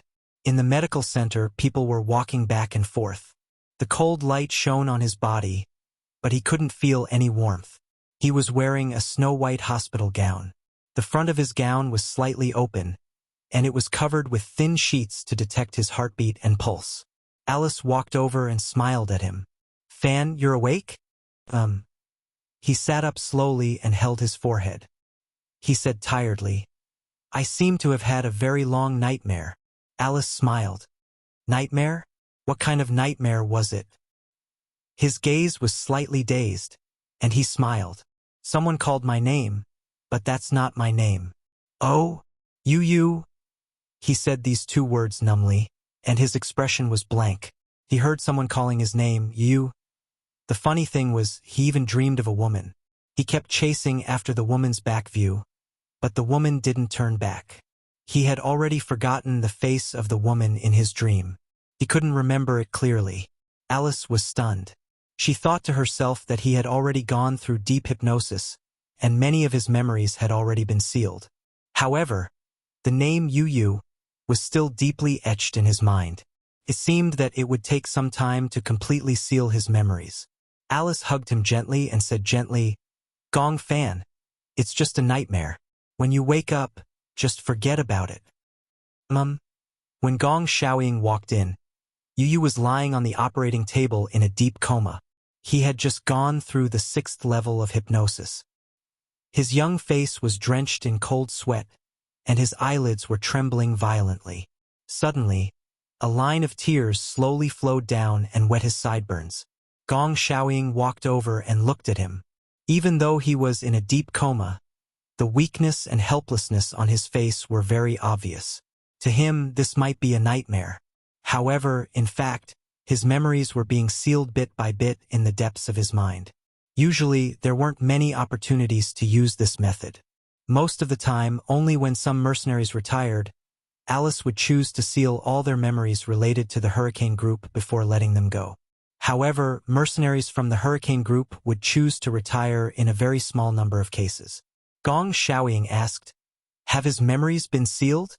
We still need to observe him carefully. Alice sighed.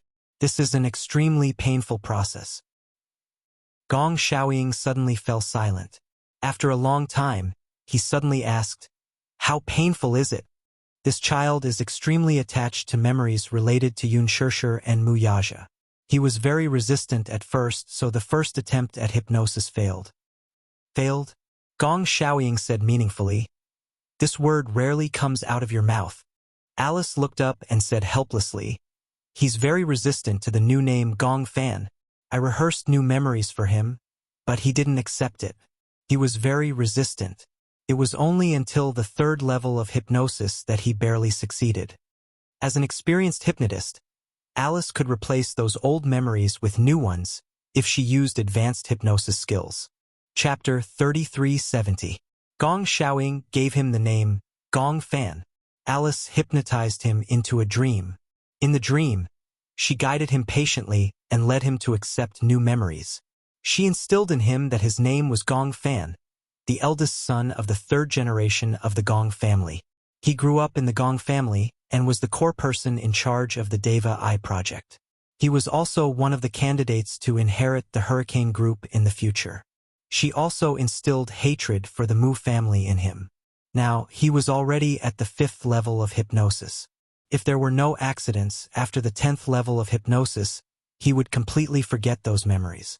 Gong Xiaoying asked, Will he still remember those memories in the future? He was more concerned about this. Alice shook her head. Memories can never be erased.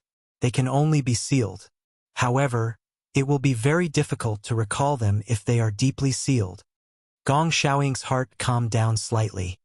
He lowered his head and looked at Yu Yu's sweaty face. However, he heard Alice say worriedly, "This child has two personalities." Dual personality? Yes, Alice said. One is innocent, and the other is dark. Dual personality meant that a person had two relatively independent and separate personalities. It was a relatively serious psychological disorder. Generally speaking, a normal person would have two or more ways of thinking at the same time. Human nature itself carried an evil side. The evil side was usually accompanied by a strong desire and ambition. The two personalities had independent memories and usually did not interfere with each other.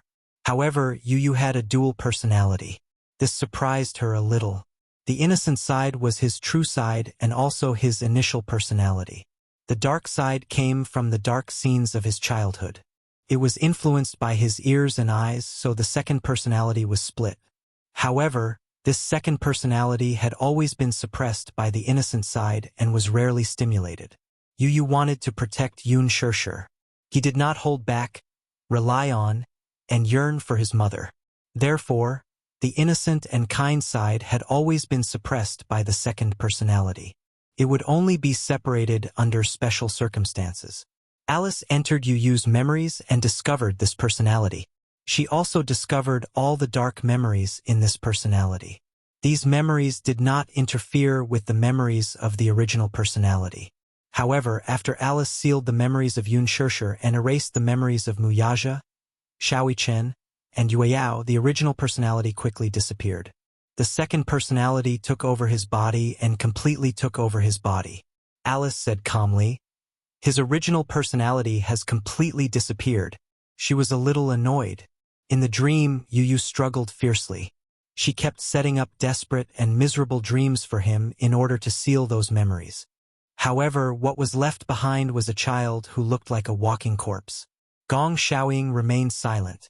He turned around and asked slowly, "Is there a preliminary treatment plan for his heart problem?" "No." Alice said, "It will take a long time to set up a treatment plan. After all, I don't know enough about his condition." "Do it as soon as possible." "Understood." Alice returned to the operating table and gently placed her right hand on his forehead. Fine cold sweat quickly soaked her palm. "No." Chapter 3371.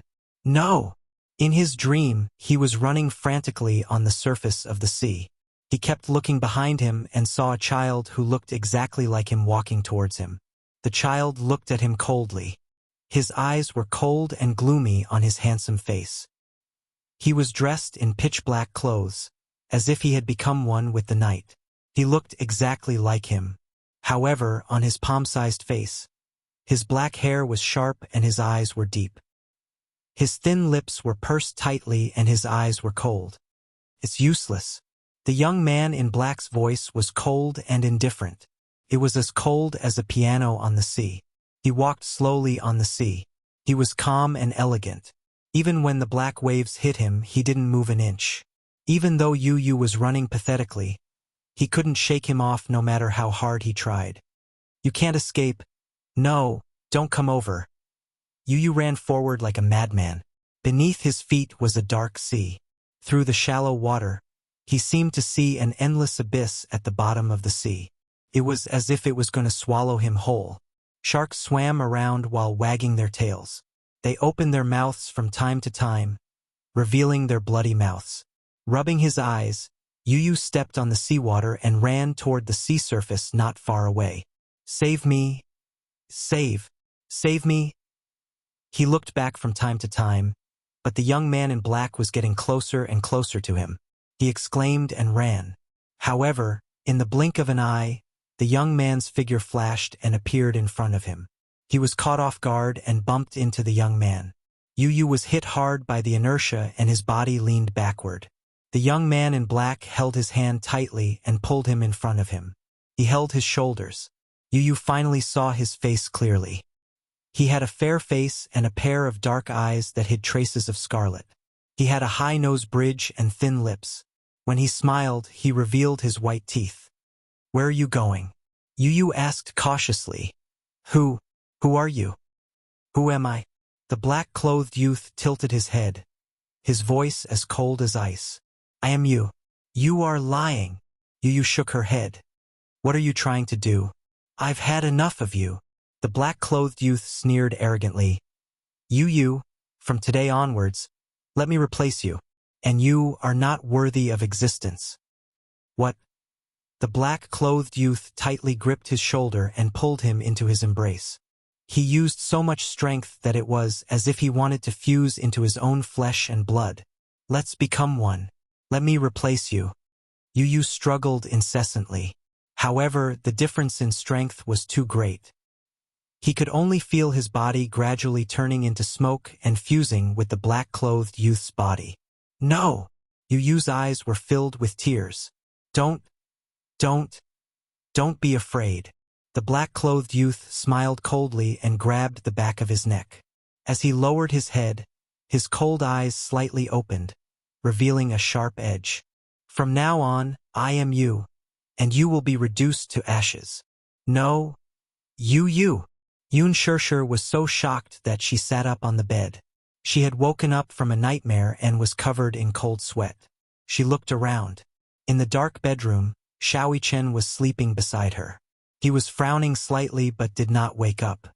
Only then did she realize that she had just had a nightmare. Chapter 3372. Yu. Yun Shirshir lifted the blanket and got out of bed.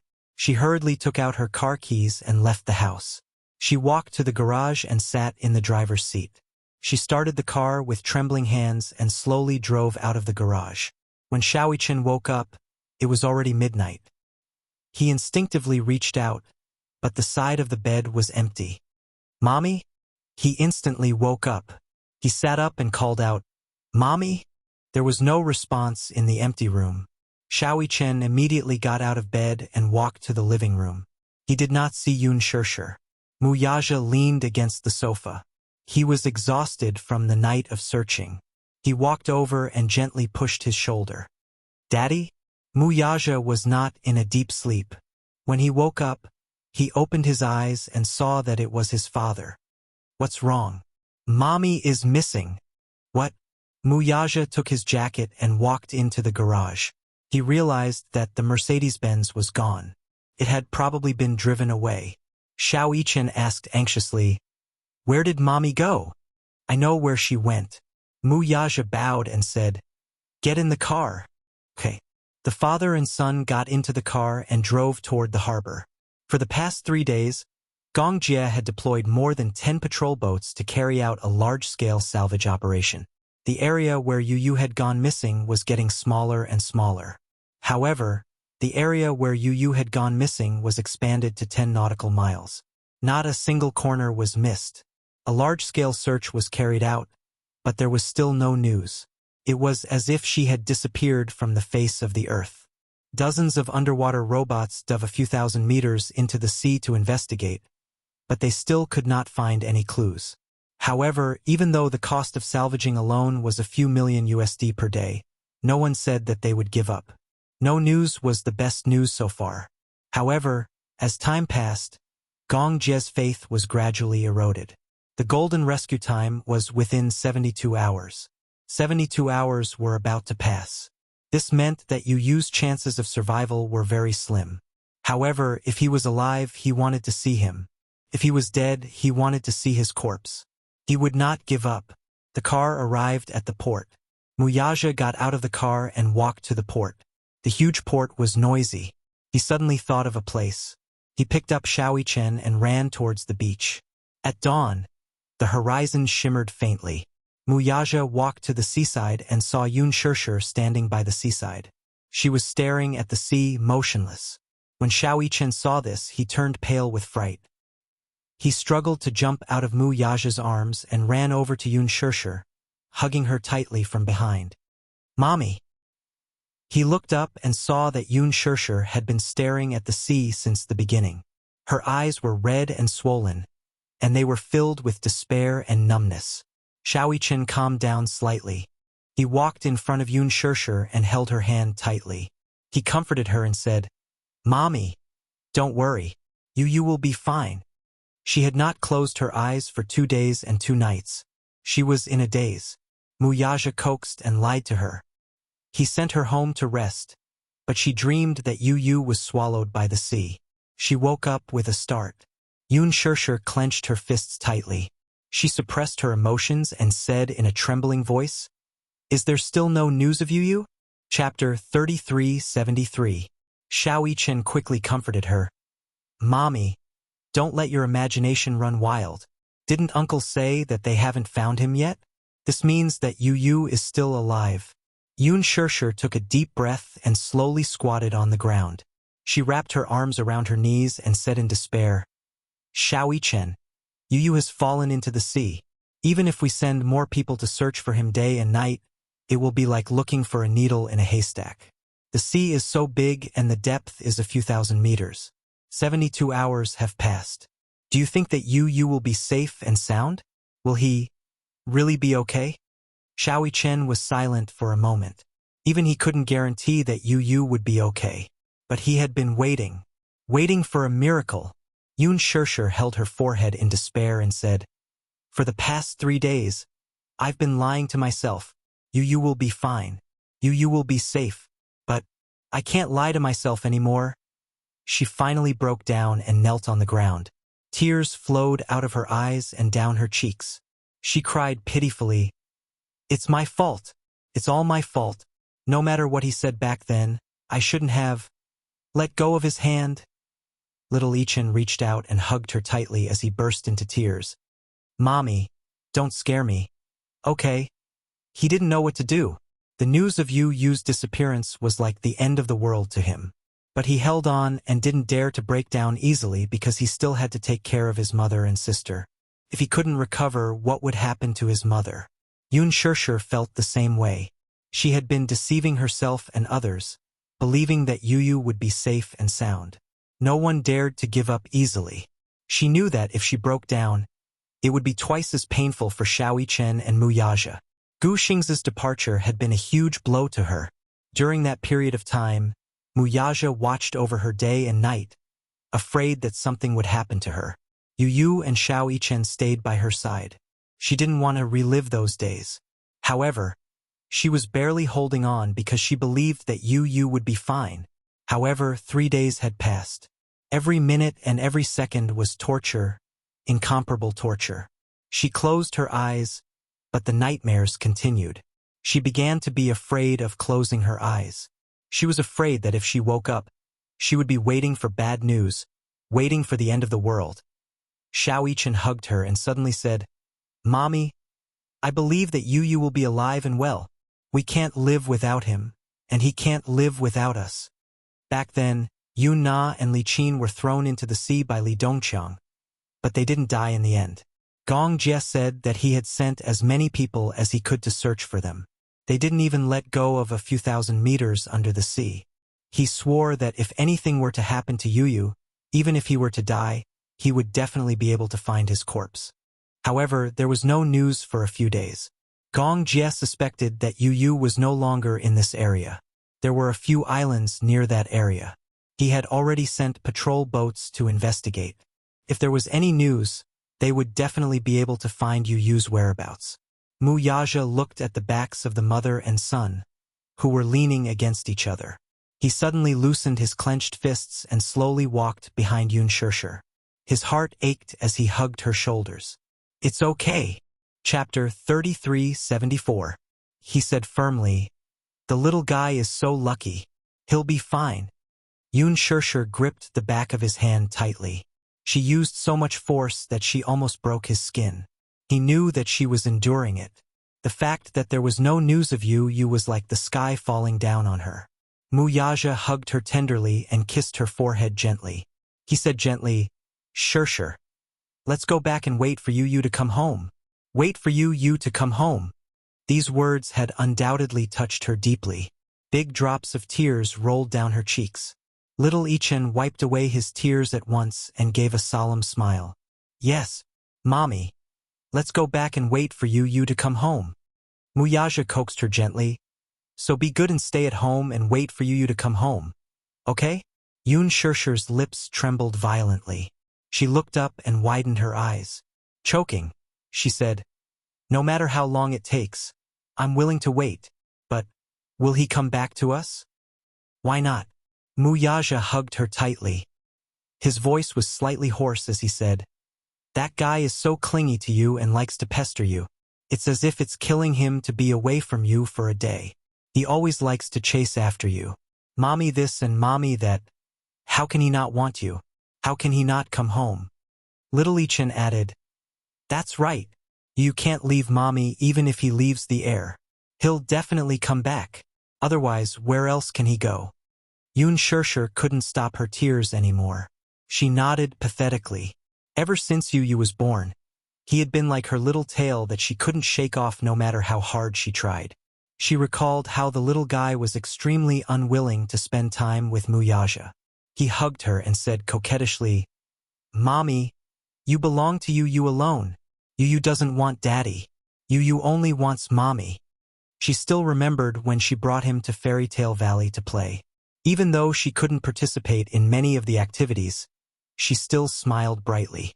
Back at the hospital, when she treated Xiao Chen slightly better, he would make things difficult for her unwillingly. Until she said seriously, Yu, you know what? Mommy doesn't belong to you alone. At that moment, Yu's eyes reddened. How could he not know that she also had feelings and free will? However, only the heavens knew how much mental work he had done before he let go and accepted Wuxia and Xiao Chen. He had always been stingy and unwilling to share his mother's love with anyone else. However, he accepted Xiao Chen and Wuxia from the bottom of his heart. No matter what choice mommy makes, I will definitely be by mommy's side, because Yu can't live without mommy, and mommy can't live without Yu either. Since the beginning of his life, they had depended on each other for survival. She was the brightest dawn in his life and the warmth that he couldn't bear to part with. Yu's love for Xiao Chen and Wuxia was mostly because he loved them both. When they got home, Wuxia carried Yun Shirshir to the bed and lay down beside her. He hugged her gently and said calmly, rest well. Don't let your thoughts run wild. Yun Shirshir suddenly turned around and threw herself into his arms. She hugged him tightly and greedily absorbed the warmth from his body. Don't leave me. The man's lips curled into a smile. Yes, I'll stay with you. I won't go anywhere. Chapter 3375. He hugged her for a long time before he slowly fell asleep. However, Xiao Chen was no longer sleepy. He pushed open the bedroom door and was greeted with a cold and empty room. He turned on the lights and the room instantly lit up. He walked to the bed and sat on his side. This bed was his and Yu's bed. Ever since they moved here, they had been sleeping on the same bed. He was the one who suggested it. At first, Yu was very against it. However, he met such a clingy older brother and insisted on sleeping with him, saying that he was afraid of the dark. He still remembered how Yu drew a line on the bed and said arrogantly, "You're not allowed to cross the line. Do you understand? If you cross the line, I understand." He lay down on the bed and pointed at the line. He didn't know whether to laugh or cry as he said, "I'm not allowed to cross the line, right? I understand." However, no matter how well he planned it, every time he slept in the middle of the night, he would find himself in all sorts of weird positions and squeezed to Yu's side. Sometimes his calf would be on his stomach. Sometimes his arm would be on his chest. Sometimes he would feel cold in his sleep and he couldn't help but hug Yu. Yu couldn't sleep well because of him and would throw a tantrum at him the next day. However, he gradually got used to it. Xiao Chen's sleeping posture was naturally terrible. No matter how much he warned himself before he slept that he had to lie upright and not move around, he knew that his sleeping posture must be terrible when he saw Yu's ashen face when he woke up. However, as time passed, their relationship got better. Yu was arrogant on the surface, but many mornings, when he woke up, he would find Yu hugging him gently and sleeping quietly. What was even more incredible was that as long as Yu hugged him, he would be like a gentle kitten and wouldn't move around. The feeling of being hugged by him was very warm. Therefore, even though he was very sleepy, He could not bear to break this warmth. But now the bed was empty. The spot where Yu slept was cold and cheerless. He sat on the bed for a long time before he suddenly opened his palm. 2 amethysts lay quietly in his palm. It was the amulet that Yu had secretly stuffed into his hand before they left. "Xiaoyi-chen, you have to be well." In his hazy state, he heard Yu whisper into his ear. Unknowingly, her eyes became slightly moist again. Xiaoyi-chen wiped the corners of his eyes sadly and looked up at the ceiling. He wanted to force his tears back, but even so, they still flowed uncontrollably from the corners of his eyes. "Don't cry." He gently pressed his index finger against his lips and muttered, "Don't cry, don't cry." Tears welled up in his eyes. He bit his lip hard and kept warning himself, "Mui-chen, you can't cry. Mui-chen." Yu's angry voice suddenly came from behind him. "Useless. You only know how to cry." Xiaoyi-chen was shocked. He turned around, but there was no one behind him. He bit his index finger as tears flowed out of his eyes and rolled down his cheeks. He lowered his head and looked at the 2 amethysts. Suddenly, he clenched them tightly and walked to the desk. He took a tool and carefully connected the 2 amethysts with a red string. Chapter 3376. He rubbed the pendant gently with his fingers and muttered to himself sadly, "Yu, when are you coming home? Don't tell me you don't want to go home? Am I always making you angry? I promise I won't do it again. I won't tease you on purpose or make you unhappy anymore." Xiaoyi-chen pursed his lips and said, "The important thing is, when are you coming home?" He returned to the bed and lay down quietly. Looking at the empty space beside him, he reached out his arms in a daze, imagining Yu lying beside him. He wanted to hug him, but his arms grabbed nothing. Xiaoyi-chen's nose stung again. He gritted his teeth, clutched the blanket tightly, and let out a helpless whimper. He had a long and heavy dream, and it was so oppressive that he almost couldn't breathe. In the dream, the entire sky was gray and overcast with dark clouds. It gave off a very heavy feeling, and there was a strong aura of destruction. He looked around blankly and saw that he was standing on a withered sea. The seawater beneath his feet was rotten as if it had been soaked in ink. He tried to take a step forward and was actually able to stand firmly on the surface of the sea without falling. He suddenly realized that he was in a dream. Usually, when he was in a dream, no matter how bizarre it was, he would not realize that he was in a dream. But now, his consciousness was exceptionally clear. Mui-chen walked on the surface of the sea in a daze. The waves hit his body, but he didn't feel any pain. He didn't know when he would wake up from this dream. A youth in black stood in the distance with his back facing him. He looked lonely and cold. Mui-chen walked over in confusion and asked hesitantly, "Who are you?" The youth in black had his back facing him and didn't say a word, as if he didn't hear him. Mui-chen walked closer and raised his voice slightly. "Who are you?" The youth in black finally reacted, but he didn't turn around immediately. Instead, he walked forward. Mui-chen suddenly felt strange and quickened his pace to catch up with him. The black-clothed youth walked casually, as if he was taking a stroll in a garden. Mui-chen chased after him until he was out of breath. From time to time, waves would hit him, hindering his footsteps. "Wait." The young man gave him an extremely familiar feeling. Mui-chen quickened his pace and finally caught up with her. He said, "Wait." The black-clothed youth seemed to have finally heard his words. He suddenly stopped in his tracks, but his back was still facing him. Mui-chen stopped in his tracks and panted for a moment. He stretched out his hand and gently clasped his shoulder. "Who are you?" Just as her hand touched his shoulder, she felt a gust of cold air pressing against her. He couldn't help but retract his hand, but he saw the black-clothed youth turn his head slightly, and a handsome and familiar face immediately entered his eyes. "Yu." Mui-chen became nervous. "Yu, why are you here?" The black-clothed youth turned slightly and looked back at him. His empty and dark eyes seemed to be puzzled. "Yu?" This name seemed extremely unfamiliar. The black-clothed youth repeated it silently and sneered. "Who's Yu?" Mui-chen's heart clenched tightly. Don't you recognize me? I'm your brother." The black-clothed youth sized him up coldly and his lips curved into a thin smile. "Brother." Chapter 3377. Big Brother. His voice was as cold as ice, devoid of any warmth. Xiao Chen suddenly felt that the young man in front of him was extremely unfamiliar.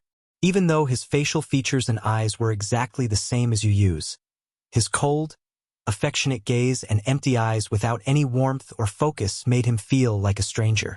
He seemed to be very different from the gentle and cute Yu in his memory.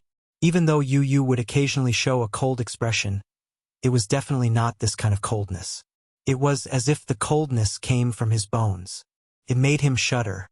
Muichin looked at him with concern and said in a trembling voice, "Have you forgotten who I am?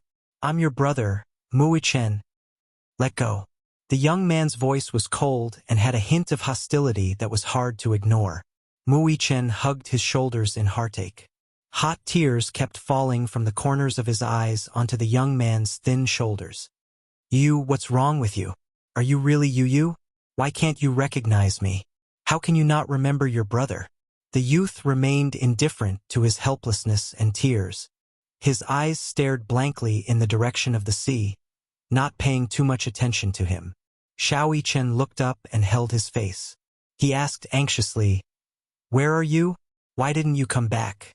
"Mommy, Daddy, little sister and I are waiting for you to come home. When are you coming home?" The young man's cold eyes closed indifferently, and then opened again indifferently. His pitch-black pupils were like an abyss, without any focus. He could not even see his own reflection in his eyes. Yu. Xiao Chen hugged him tightly and refused to let go.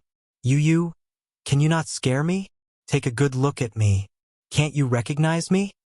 Hearing this, the young man pushed him away coldly and narrowed his eyes dangerously. "You've got the wrong person." After saying that, he turned around and walked away slowly. Xiao Chen saw this and quickly chased after him. He reached out to grab his arm, but the young man waved him away expressionlessly. "Don't follow me anymore." Xiao Chen's body fell to the surface of the sea. The seawater splashed up and surrounded him, but he struggled to get up and chased after him. Yu. He used all his strength to catch up to him. In a flash, he was in front of him and picked up the pendant around his neck. The two amethysts were reflected in the young man's of light. The young man was attracted by the pendant, and his eyes became somewhat focused. "You really don't remember?" Little Ichen displayed the pendant and lamented bitterly. "This is the amulet you gave me. I have the exact same purple crystal bracelet that I gave you as a gift.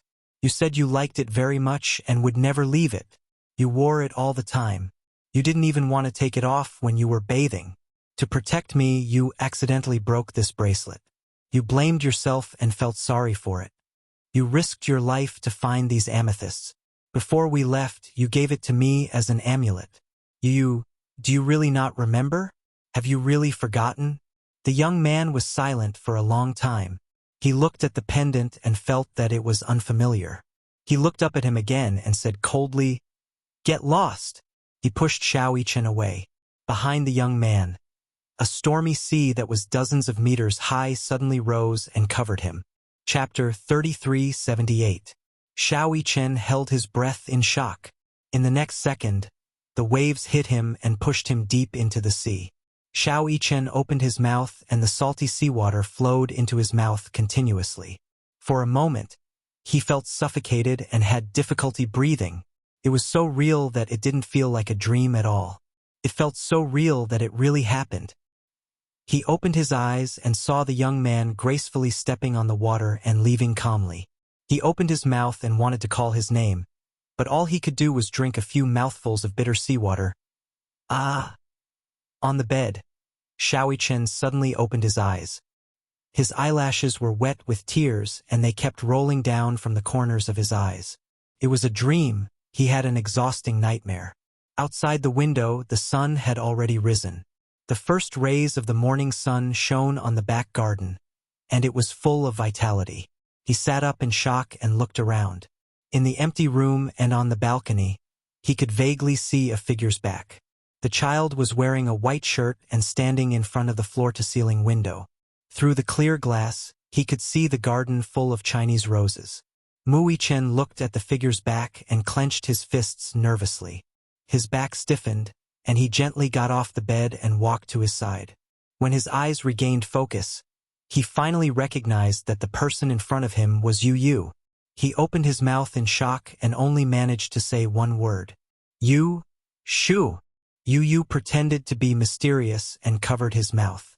He turned around and opened his eyes that were as bright as the stars. His distinct eyelashes made his eyes look watery and beautiful. "Mui Chen, look." Mui Chen looked in the direction he was pointing at and saw the garden full of Chinese roses in full bloom. "It's so beautiful." Yu Yu smiled and said, "Mui Chen, I have to go. When I'm not around, you must take good care of Mommy and Yueyao." "Yes, and that stinky daddy." Mui Chen widened his eyes in shock. "Leave." Yu Yu placed her hands behind her back obediently. She turned around and looked at him with a bright smile. "You have to take care of yourself when I'm not around." "Yu Yu." Mui Chen nervously reached out to grab his sleeve. "Where are you going?" His hand grabbed nothing but air. He looked down at his hand and tried to touch him again, only to find that his hand had passed through his body. His body was gradually becoming transparent. It was as if he had become immortal. Mui Chen was so shocked that he took half a step back. He stared at the scene before him in disbelief. Yu Yu suddenly opened her arms and threw herself into his embrace. She sobbed, "Ichen?" Xiao Chen instinctively wanted to protect him, but his hands went through his body again. He was so scared that his whole body started to tremble. "You, where are you going?" Mui Chen finally couldn't control his emotions and broke down crying. "You don't go." Yu Yu looked up and only smiled. Gradually, her body became more and more transparent and slowly disappeared from his embrace. "Yu." Mui Chen woke up again and sat up in bed in shock. It was only when he opened his eyes and saw the glaring sunlight outside the window that he realized that it wasn't real. It was a dream within a dream. Chapter 3379. Xiao Chen's gaze fell on the pendant around his neck. He gently lifted the pendant and rubbed it with his fingers. Perhaps it was because it had been attached to his skin for a long time, but it was not as cold as it seemed. He got up and went to the shower room to take a shower. He had a nightmare and was covered in cold sweat. He took a hot shower and changed into a clean set of clothes. After washing up, he walked to the baby's room. In the crib, little Yueyao was playing with a toy. Xiao Yichen walked over curiously and leaned against the railing as he watched her in a daze. Usually, Yu liked to lie beside the crib and watch little Yueyao play with her toys. Yuyao was still so young, so the toys she liked were also very childish. Sometimes, even if it was a doll that couldn't make a sound, sing, or move, she would still hold it in her hands and play with it with relish. Children's interests were often so simple and cute. Toys that were particularly boring in the eyes of adults were treasures in the eyes of children. However, Yu did not feel impatient. Instead, she was very patient and did not seem to get tired of looking at them. Little Yueyao's favorite toy was a rainbow pony that Yu had given her. Usually, she liked to hug it to sleep. When she woke up, she would still hug it and never leave its side. The rainbow pony was snow white, and only its tail was rainbow-colored. Therefore, it was inevitable that it would get dirty if she kept playing with it. The nanny wanted to wash it, but little Yueyao refused to let go and refused to give it to her. She even cried and threw a tantrum. In the end, Yu thought of a way to trick the little girl. She personally washed the rainbow pony, disinfected it, and carefully ironed its tail. The most unique thing about this rainbow pony was its tail. It was a real ponytail. Therefore, it was a limited edition Leji mascot. Little Yueyao loved it so much that she could not put it down. Little Yueyao was playing happily. When she looked up and saw Xiao Yichen, she turned her face away arrogantly and ignored him. Her arrogant attitude was exactly the same as Yu's. He didn't think so before, but looking at it now, wasn't it a replica of Yu? Back then, when Yu had faced him, she had also given him the cold shoulder. She was arrogant, proud, and sharp-tongued, but deep down, She was extremely gentle. Little Yueyao suddenly noticed something. Her gaze landed on the pendant around Xiaoichen's neck. She stared at the two amethysts, and her beautiful eyes suddenly curved into crescents as she smiled. He smiled, revealing two sharp teeth that had just emerged from his gums. Bro, she uttered two vague syllables. Xiaoichen was stunned. Yueyao pointed at the crystal around his neck with an innocent look on her face. Big brother? Are you calling you? Xiaoichen looked at the little girl in disbelief. His fingers gently caressed the amethyst pendant around his neck, and his eyes lit up. Yueyao, say it again. Bro. Yueyao clapped her hands excitedly, and her tender but moved around on the bed. Then, she flipped over and climbed to the railing. Her two small hands gripped the railing tightly, and her pair of chubby little legs squatted on the bed like a little frog. Then, she slowly used her body to climb up the railing. Even though her legs were trembling badly, she still managed to climb up steadily. Chapter 3380. Brother. Xiaoichen heard her clearly and was instantly overjoyed. He immediately picked up Yueyao and hugged her happily. Then, he gently rubbed his face against hers. Yueyao, you must have recognized that this belongs to you, right? Little Yueyao lay in his arms. Her eyes were filled with curiosity as she sized up the amethyst necklace and fiddled with it with her hands. A child's memory was very limited. The things that she could remember were very limited. However, Yueyao was a very intelligent child. When Yu was around, he liked to accompany her the most. Therefore, she was very familiar with Yu. Sometimes, whenever Yueyao was awake, Yu would push open the door and enter. Yueyao could hear his footsteps and could acutely identify who it was. Sometimes, when she smelled the fragrance on Yu's body, she would excitedly kick her legs. Yueyao could not speak yet and her ability to think was limited. Therefore, it was very difficult to say who Yueyao liked the most. There were many different opinions. Everyone thought that Yueyao liked them the most. However, in reality, Yueyao was the most excited when Yu was near her. Yueyao was very familiar with Yu. Therefore, when she saw the amethyst necklace on Xiaoichen's neck, the little girl was very smart. She immediately knew that it belonged to Yu and danced with joy. However, she seemed to have mistaken Xiaoichen for Yu. After all, the two children looked very similar. In addition, Yueyao was so small. Therefore, the little girl originally ignored Xiaoichen. However, when she saw the necklace on his neck, she became excited. Bro, Xiaoichen couldn't help but tear up. He hugged Yueyao tightly. He had just woken up from a nightmare and was exhausted. But because of her words, he finally couldn't hold back his tears. Bro. Little Yueyao didn't understand his tears. He fiddled with the amethyst with great interest, as if he couldn't bear to part with it. She didn't understand Muichen's grief and heartache, and she couldn't read his tears either. She was completely attracted to the purple crystal. Seeing how much she liked it, Xiaoichen returned to his room and took the purple crystal apart. There were 2 of them in total, so he made 2 of them. When he returned to the baby's room, he tied the anklet that he had made around the little Yuyao's ankle. 1 for you, 1 for me. Xiaoichen fiddled with the amethyst pendant and smiled at her. But you're not allowed to lose it. This is the amulet Yu gave us. Little Yueyao hugged her ankle. For a moment, she lost her balance and fell on the bed. Xiaoichen was amused. As he laughed, his tears dried up unknowingly. The little guy finally knew how to speak, but the first word he learned was not daddy or mommy, but brother. This made him not know whether to laugh or cry. If Yu were here, he would be beaming with joy, right? Even in his dreams, he wanted to hear little Yueyao call him brother. However, he did not mention it to Yun Shishir, as he was worried that his mommy would think of him when she saw it. The salvage work was still going on in an orderly manner. Gong Jie deployed 2 more patrol boats. The lineup was so huge that it almost affected the sea route hub. However, half a month had passed, and there was still no news of the baby. Chapter 3381. Yun Shishir was not willing to give up even the slightest chance. Apart from sleeping, She spent most of her time on the ship waiting for news. However, half a month had passed, and there was still no news. Even so, no one said that they wanted to give up. Xiao Yichen firmly believed that Yu Yu was definitely still alive. Perhaps it was because of the special telepathy between the twins. Sometimes he would dream. In his dreams, he would often see Yu Yu. However, Yu Yu had become more and more unfamiliar to him. His back was always facing him. No matter how much Xiao Yichen shouted his name, he remained indifferent.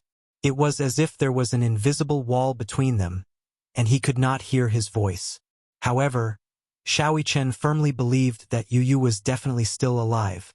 He told Yun Shishir about this dream, and Yun Shishir also thought that it was magical. Originally, she did not believe in something as bizarre as telepathy. However, this was not the only case. Before this, she had experienced Xiao Yichen's magical telepathy. She realized that between Xiao Yichen and Yu Yu, Xiao Yichen's telepathy was especially sensitive. In the past, even before Xiao Yichen met Yu Yu, he would often dream of Yu Yu. It was as if his soul had floated into Yu Yu's body, and he could clearly sense all of Yu Yu's senses. He had once mentioned something to Yun Shishir. That was, Yu Yu once had a fever. He was dizzy and lay in bed in a daze. Xiao Yichen said that he had a dream that time. He dreamed that he was lying in bed, and a gentle woman was sitting by the bed, feeding him medicine. That feeling was so real and clear. It was as if he had a fever. When he woke up, he was sweating all over, as if he had just experienced a nightmare. Yu Yu had forgotten about this incident, but Xiao Yichen remembered it clearly. In addition, he often felt angina. After a checkup, all his physical indicators were very healthy, even surpassing the excellent indicators of children his age. His physical fitness was extremely strong. However, it was an undeniable fact that he was suffering from angina. Sometimes, when the pain was too much, he would clutch his chest and freeze on the bed, not daring to move. He was such a painful child, but he broke out in a cold sweat from the torture of angina. Mu Yaja couldn't figure out the reason, but even the most authoritative experts couldn't explain the cause. However, Yu Yu did not sense it so clearly. Compared to little Yichen, he was a little slow in this aspect. However, Xiao Yichen wasn't the only exception among the Geminis. All over the world, many Geminis had a mysterious telepathy with each other. However, Xiao Yichen's was especially strong. Hence, when Xiao Yichen told Yun Shishir about this dream, she, who was originally depressed, was suddenly filled with hope when she heard this. She also firmly believed that Yu Yu would be fine. Before Yu Yu fell into the sea, news came from the hospital that something had happened to Mushi. When Mushi found out that Yu Yu was in trouble, she felt guilty and knelt outside the villa for a day and a night, hoping to get Yun Shishir's forgiveness. However, Yun Shishir avoided her. She couldn't forgive her. However, she knew Mushi's unspeakable difficulties. Even so, she still couldn't forgive her. Chapter 3382. To be fair, Yun Shishir treated her assistant well. To her, the latter was not just an ordinary assistant but a friend. She even invited her to be her bridesmaid at her wedding. This meant that, to Yun Shishir, Mushi was as important as a family member. However, the assistant betrayed her. This was what she could not forgive the most. She trusted her wholeheartedly and did not doubt her words at all. Whatever the assistant said was the truth. She rarely trusted someone so much, and that was because the assistant was Qin Zhou's subordinate. However, the assistant's betrayal was truly heartbreaking. When Qin Zhou found out about this, he was furious. He even thought of punishing the assistant harshly. However, he was busy taking care of Yun Shishir at that time and could not find the time. The assistant had always wanted to see Yun Shishir. Whether she forgave her or not, she had to at least apologize to her face to face. She begged the manager, but he replied, "Shishir trusted you so much, yet you betrayed her. Do you still expect her to forgive you? She doesn't even want to see you. Mushi, I'm utterly disappointed in you. I advise you to disappear from Shishir's sight. Otherwise, don't force me to take action." The assistant trembled with fear when she heard this. She was not afraid of Qin Zhou taking action, but she was almost crushed by self-reproach. A month after you fell into the sea. She slit her wrists at home to commit suicide. However, she was discovered in time and sent to the hospital. Her original intention was very simple, and that was to pay a life for a life. A debt of blood must be paid with blood. She harmed Shirshir and Yu, so she would use her life to pay for it. Although she understood that her life might not be important to Yun Shirshir, this was the best way she could think of. She did not ask for forgiveness. She only hoped to atone for her sins to the greatest extent. However, her suicide attempt did not succeed. The overflowing water from the bathtub seeped downstairs. The neighbors downstairs called the police and found her committing suicide at home. Hence, she was sent to the hospital in a hurry. After more than 20 hours of emergency treatment, she finally passed the critical stage. When Yun Shirshir found out about this, she felt sorry for her, so she went to the hospital to visit her. Upon seeing her, Mu Shi's originally disheartened heart was injected with a trace of vitality. She struggled to get off the bed and knelt in front of her with a thud. She cried bitterly, "Shirshir, I'm so sorry. I don't ask for your forgiveness, but other than this, I can't find any other way to apologize. Shirshir, I'm sorry. I'm sorry. I'm sorry." She kept kowtowing, and her forehead kept hitting the ground, causing blood to seep out. Yun Shirshir's face was pale. She looked at her but did not reach out to help her. Her heart had long turned cold, without a trace of warmth. Even though she was crying her heart out, Yun Shirshir still couldn't bring herself to forgive her. "I didn't come to see you to listen to this." Yun Shirshir smiled coldly. "You feel guilty, don't you? Do you really want to beg for my forgiveness?" "That's right. Of course you do, but don't you think that you're being selfish?" Mu Shi looked at her blankly. Chapter 3383. After a pause, she curled her lips helplessly. "But that's another matter. I'm very sorry about your parents' deaths. They're innocent and I implicated them." She clenched her fists and smiled sadly. "What's done can't be undone. Mu Shi, you're on your own now." With that, she left the hospital. Mu Shi knelt on the ground in a daze, her whole body cold. A few days later, she pulled out the needle for blood transfusion. In the middle of the night, she left a letter and took the drug. She believed in Buddhism, so she believed that people who committed suicide would go to hell.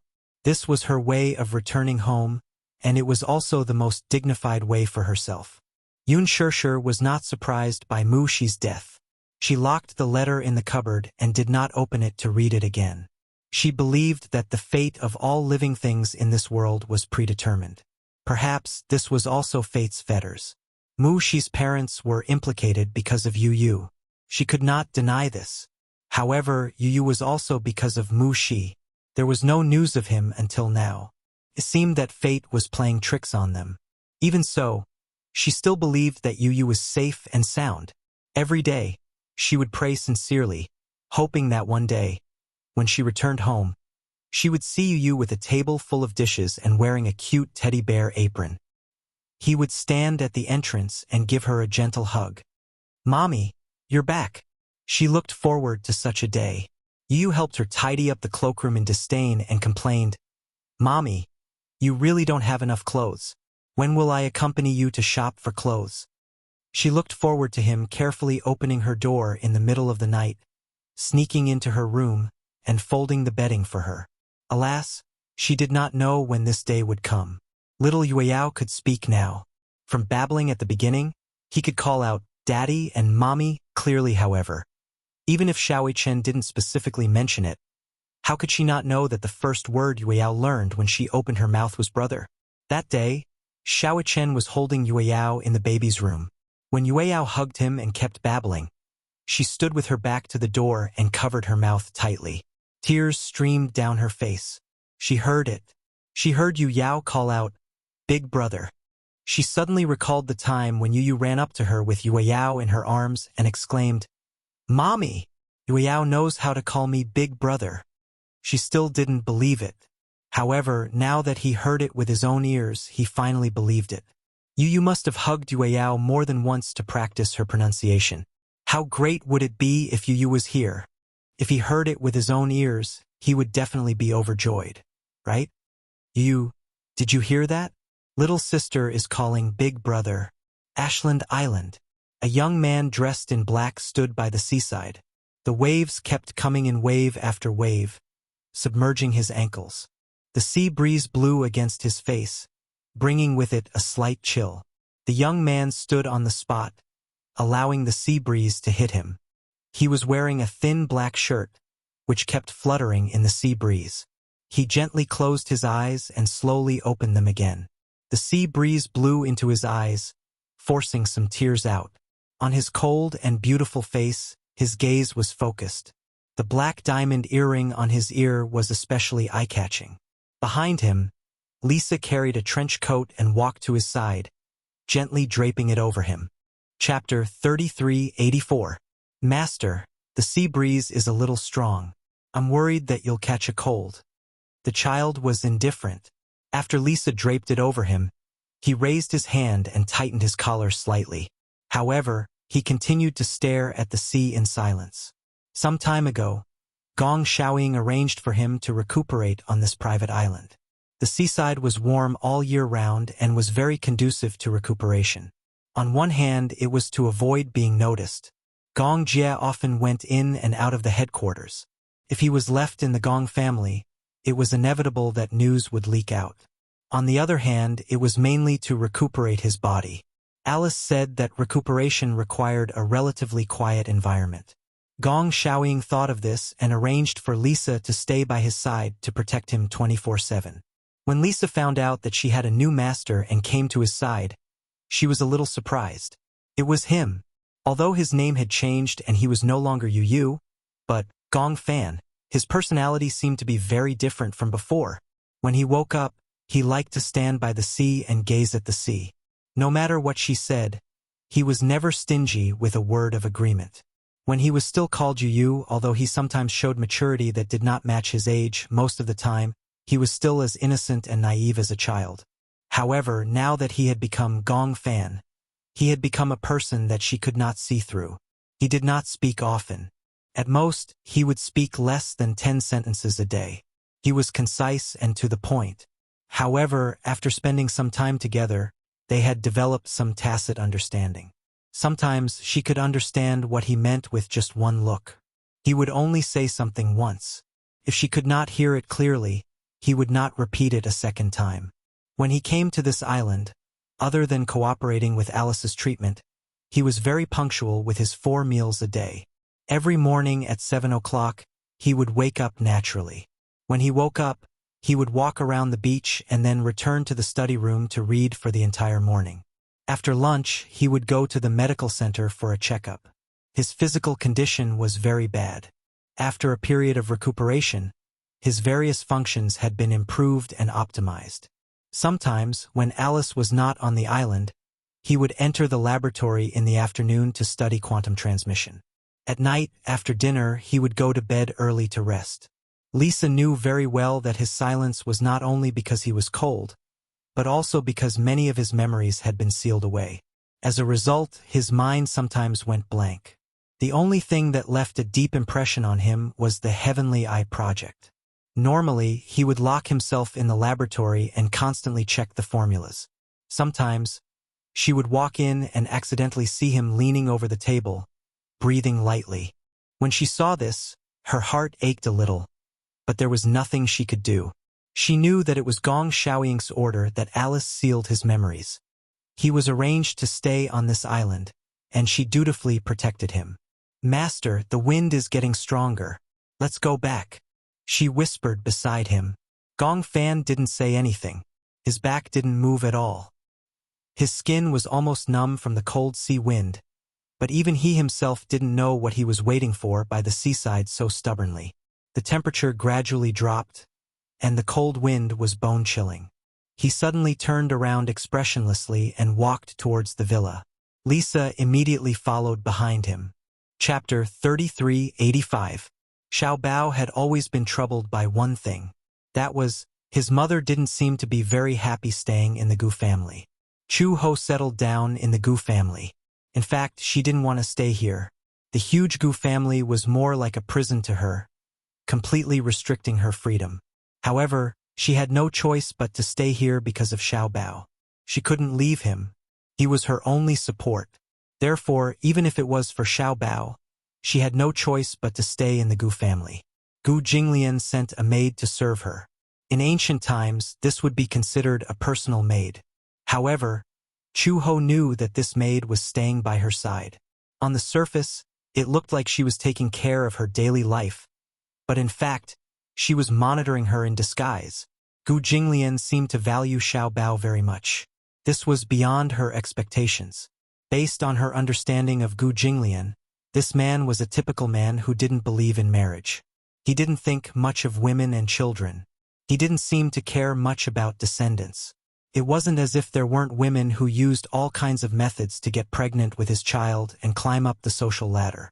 However, Gu Jinglian was very vigilant about this matter, so no accidents had ever happened. She was probably the only exception. The maid who served her was called Jian Jun.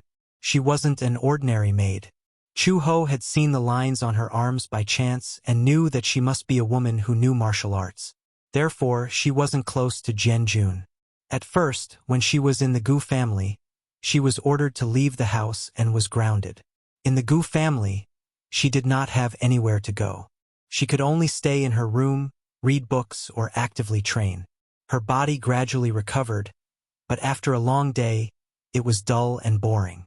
Later, Xiao Bao cried badly and pestered Uncle Fu for his mother. Uncle Fu reported it to Gu Jinglian, and Chu Ho finally had the right to go out. She usually woke up early to send Xiao Bao to kindergarten. In the afternoon, she and Uncle Fu would go to pick up Xiao Bao from school. The task of sending and fetching fell on her. Xiao Bao would pester her every night and sleep with her. The kindergarten gave a lot of homework. Some were homework to read outside the classroom, but most of it was manual work. However, Xiao Bao didn't seem to have any talent in manual work. He could draw half-heartedly, but when it came to cutting paper or other handicrafts, he had to beg the others in the Gu residence. For example, one day, the kindergarten gave homework to the children to make a three-dimensional greeting card. Xiao Bao. Uncle Fu immediately patted his chest and volunteered, "Isn't this a simple task?" Thus, he prepared a pair of scissors and colorful paper and started to work boldly and decisively. Half an hour later, Uncle Fu presented his work to Xiao Bao as if he was presenting a treasure. Xiao Bao looked at the messy mess and wanted to cry. Uncle Fu gritted his teeth and immediately gathered a group of men in the Gu residence to the study. When Chu Ho arrived at the study, she was shocked by the array of men in front of her. She saw a group of muscular, tall, and strong fighters of the Gu family hunched over a pile of paper with a frown. They held a pair of scissors and gestured up and down, but didn't know where to start. They were used to holding guns, fighting, being stabbed, and bleeding, but it was really difficult for a group of strong men to cut something so delicate with such a small pair of scissors. Chapter 3386.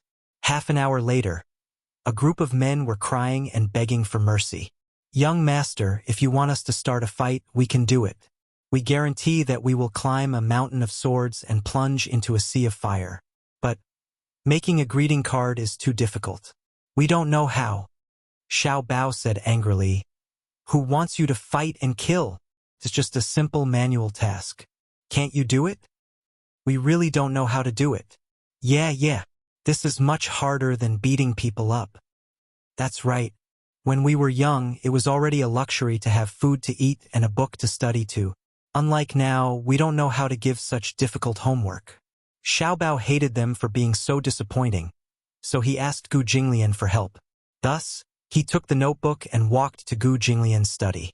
Gu Jinglian was practicing calligraphy when Xiao Bao pushed the door open and walked in. He climbed onto him on all fours, laid out the handmade paper and scissors in front of him, and pressed them on the shin paper. He demanded righteously, "Uncle, make a greeting card for me." Gu Jinglian was speechless. He looked coldly at the ink stain that Xiao Bao had accidentally spilled onto the shin paper. He held back his anger and asked through gritted teeth, "Do you want to die? Uncle, please help me." Xiao Bao tugged at his sleeve pitifully and was about to cry. "If you don't help, I won't be able to find anyone to help me. Make it yourself." "But I don't know how to do it," Xiao Bao said pitifully. I don't know how to use scissors. It's so hard to learn.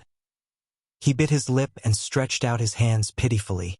His fingertips were full of scissors. It was obvious that he had been cut by scissors. Gu Jinglian furrowed his brows. A hint of nervousness finally appeared in his eyes. What happened? I don't know how to use scissors. That's why I keep cutting my fingers. Gu Jinglian's lips twitched violently. He said impatiently, so troublesome. However, even though he was stubborn, he still picked up the scissors and snorted coldly. What do you want to make? Greeting card. Xiao Bao smirked. The three-dimensional kind. A 3D greeting card? Who would do that? Gu Jinglian's face was gloomy. He folded a piece of handmade paper into two halves and then waved his brush. A minute later, Xiao Bao stared blankly at the greeting card that Gu Jinglian had made. It was a piece of white handmade paper. It was folded in half, and there were two large words written on it with a brush. Three-dimensional. Done. Gu Jinglian rested his chin on his hand. A 3D greeting card. Xiao Bao's eyes widened in shock. That's how it works? Didn't you say you want to make a 3D greeting card? Gu Jinglian pointed at the two words on it. Yes, it's very three-dimensional. Xiao Bao. This was truly a painstaking effort. Uncle, you're too perfunctory. Is it so difficult to make a three-dimensional greeting card? Harder than beating you up. Xiao Bao.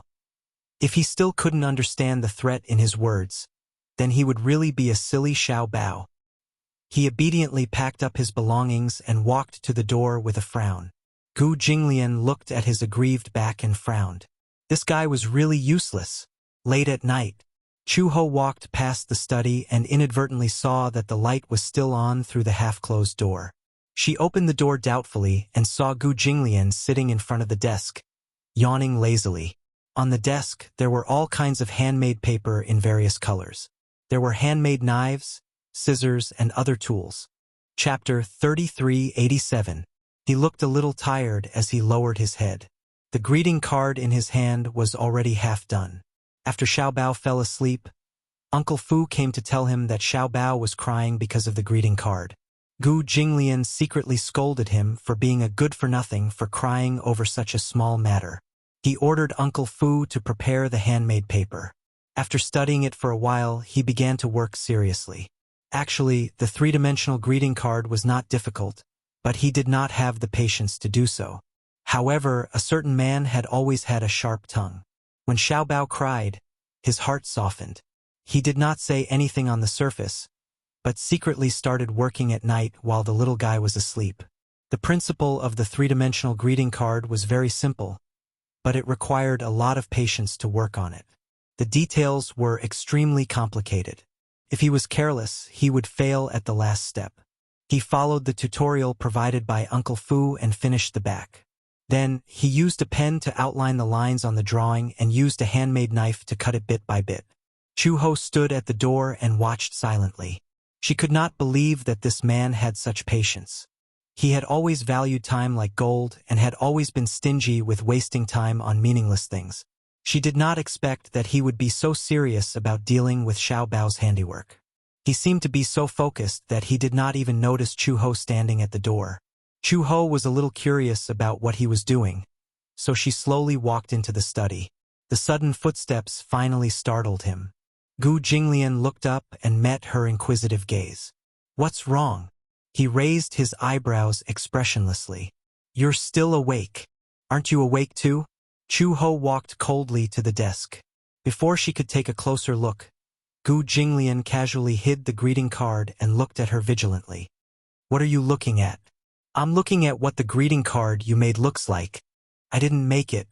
Gu Jinglian said stubbornly. Uncle Fu made it. Oh, then let me see what Uncle Fu's greeting card looks like. Get lost. What? Are you shy?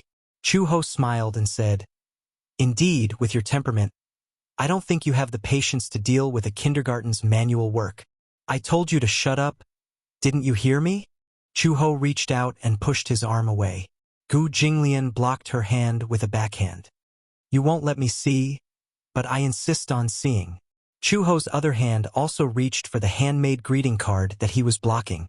Gu Jinglian snorted coldly, grabbed her wrist, and fiercely swung it away. You dare? Back and forth, the two of them had already exchanged 3 to 4 rounds of blows.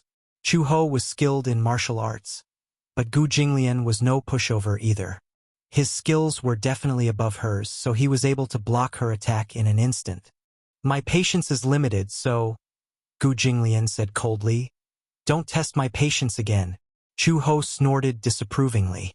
It's probably because it's ugly. Gu Jinglian was speechless.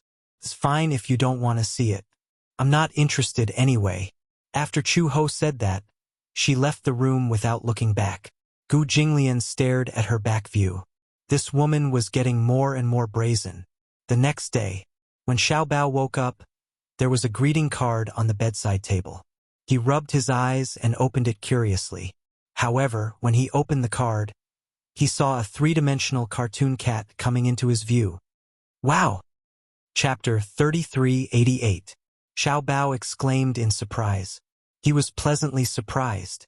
The cat's scissors were lifelike. The corners and the details were exquisite without a trace of coarseness. The cat's expression was lazy and cute, and its big eyes were lively and charming. Was this a 3-dimensional greeting card? However, who was the one who did it? And who secretly put it on his bed? Could it be Uncle Fu? Xiao Bao put on his clothes and took the card to Uncle Fu. He asked excitedly, Uncle, did you make this? Uncle Fu looked down at the card in his hand and smiled knowingly. He nodded. Yeah, what do you think? Do you like it? Xiao Bao nodded excitedly.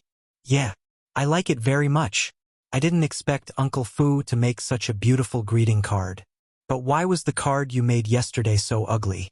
This is what a greeting card should be. Uncle Fu scratched the back of his head guiltily. He coughed awkwardly and cleared his throat.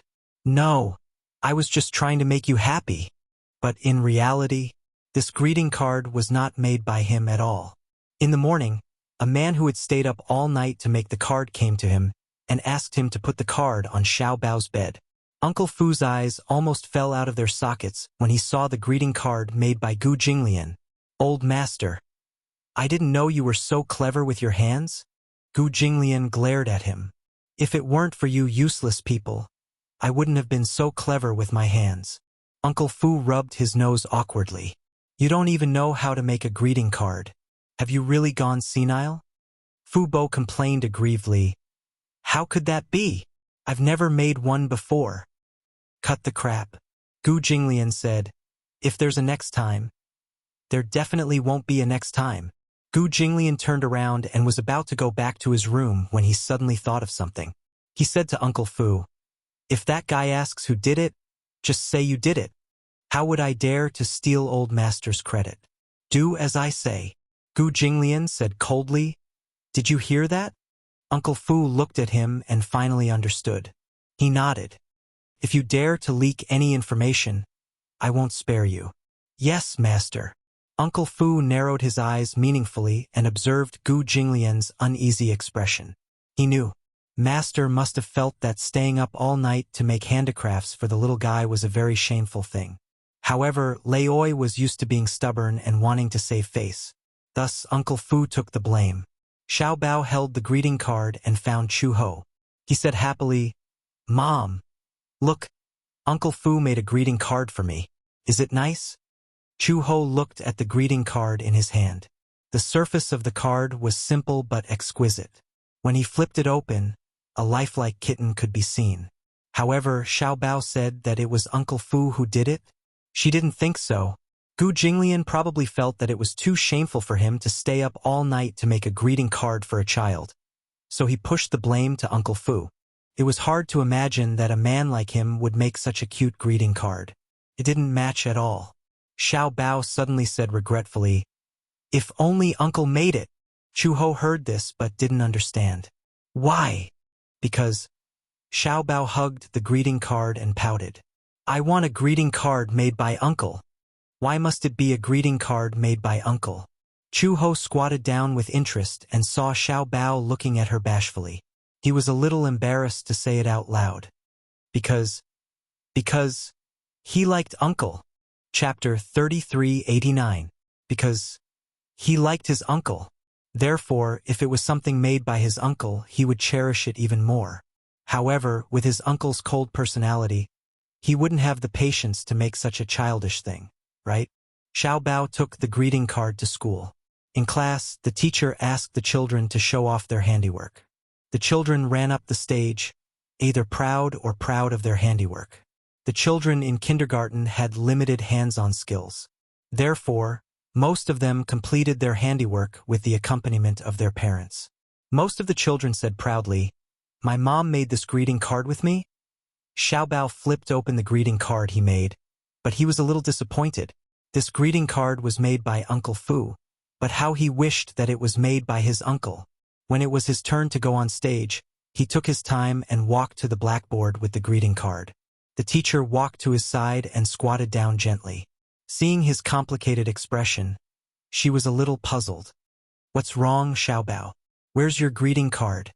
Xiao Bao passed the greeting card in his hand to her. The teacher opened the greeting card. Before she could show it to the children, she was stunned by the exquisite greeting card. She thought to herself, "This greeting card is so exquisite. It must be the work of an adult. How can a child be so good at hands-on work?" Just by looking at the edges and corners, which were so smooth that there were no flaws, she knew that the parent must have put in a lot of effort to make this. The teacher immediately spread out the greeting card and showed it to the other children. There was an exclamation from below the stage. This made Xiao Bao feel very proud. When the children on stage before him showed their greeting cards, there weren't so many exclamations.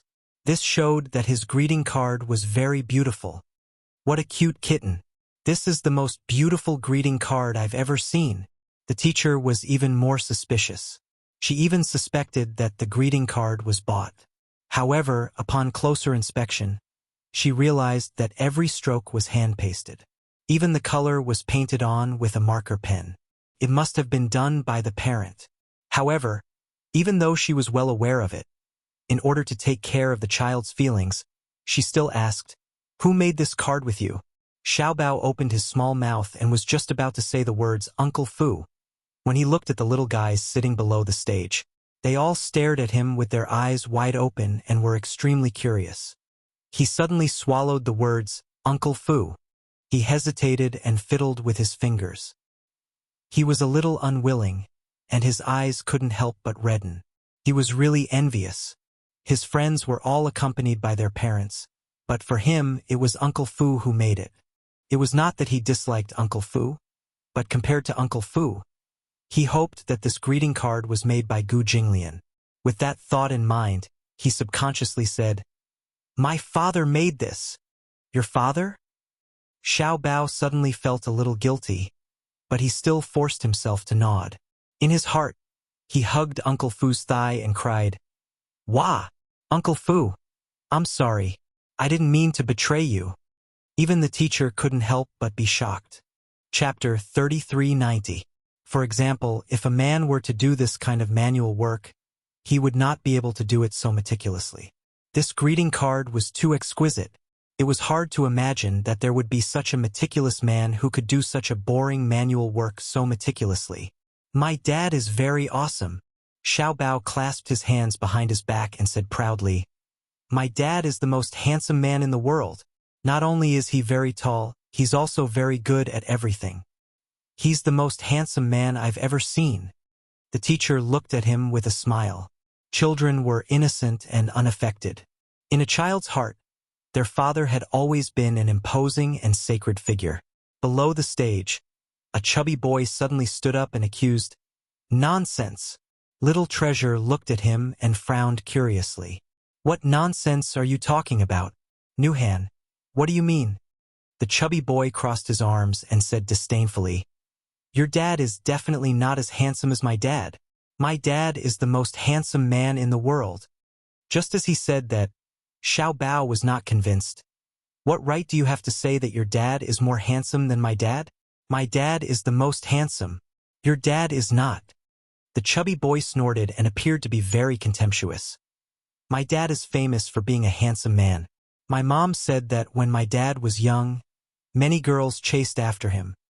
Hearing that, the teacher could not help but laugh. In an adult's view of the world, these words were nothing more than the most innocent and pure side of a child. However, Xiaobao took it seriously. "You're so fat. Your dad should be chubby too." When the chubby boy heard that, the baby fat on his face trembled and his chubby face flushed red. He said angrily, "I'm not fat. You're fat. Big fatty, big fatty." The teacher hurriedly scolded, "Xiaobao, don't quarrel. You're wrong to say, big fatty Nuhan." Although the chubby boy was so fat, it was because he was spoiled by his family. He did not have any taboos and had a big appetite, so it was inevitable that he would be white and fat. Xiaobao had just transferred to the school, so he had never seen the chubby boy's father before. However, at the parent-teacher conference, the other children and teachers in the class had all seen his father. He was indeed quite handsome. Therefore, the children below defended the chubby boy and said, "Nuhan's father is indeed very handsome, but we've never seen Xiaobao's father before." "That's right. Xiaobao can't be bragging, right? Nuhan's father is really handsome. I've seen it with my own eyes. I just don't know why Nuhan is so fat." "Poochie." The audience whispered to each other. Xiaobao was indignant and said angrily, "Anyway, my dad is the most handsome. I'm not bragging." The fat boy still wanted to say something, but the teacher immediately asked him to sit down. At the same time, Xiaobao returned to his seat, temporarily calming down the situation. However, Xiaobao, who had returned to his seat, glared at the chubby boy, neither of them willing to give in to the other. When it was time for the break, the chubby boy moved over and walked to his desk. In the past, he crossed his arms and said arrogantly, "Xiaobao, you bragged that your dad is more handsome than my dad. You have to apologize to me." "Why should I apologize? My dad is handsome. I'm not lying or bragging." Chapter 33:91. My dad is the most handsome in the world.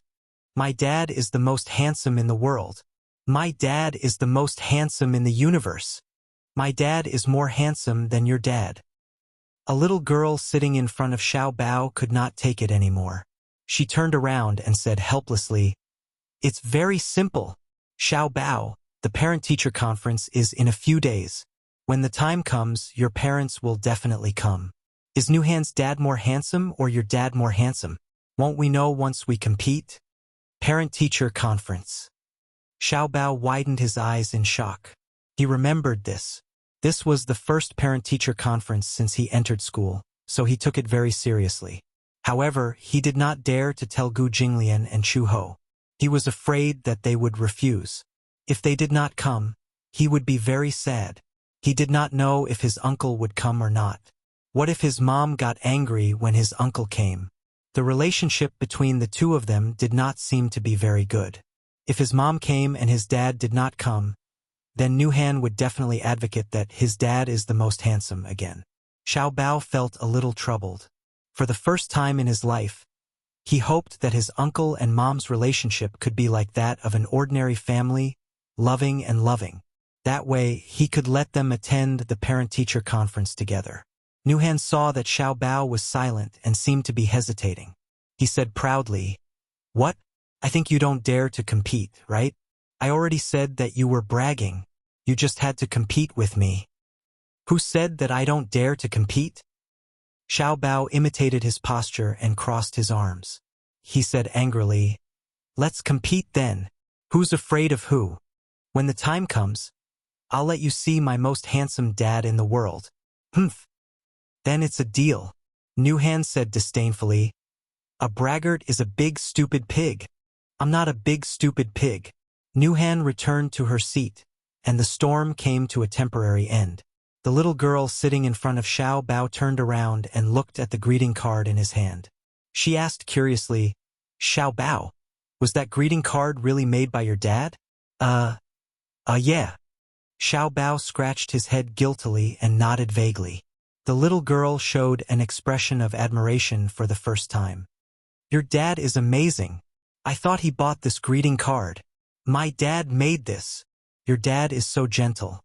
He's willing to spend time making greeting cards with you. My dad doesn't have the patience."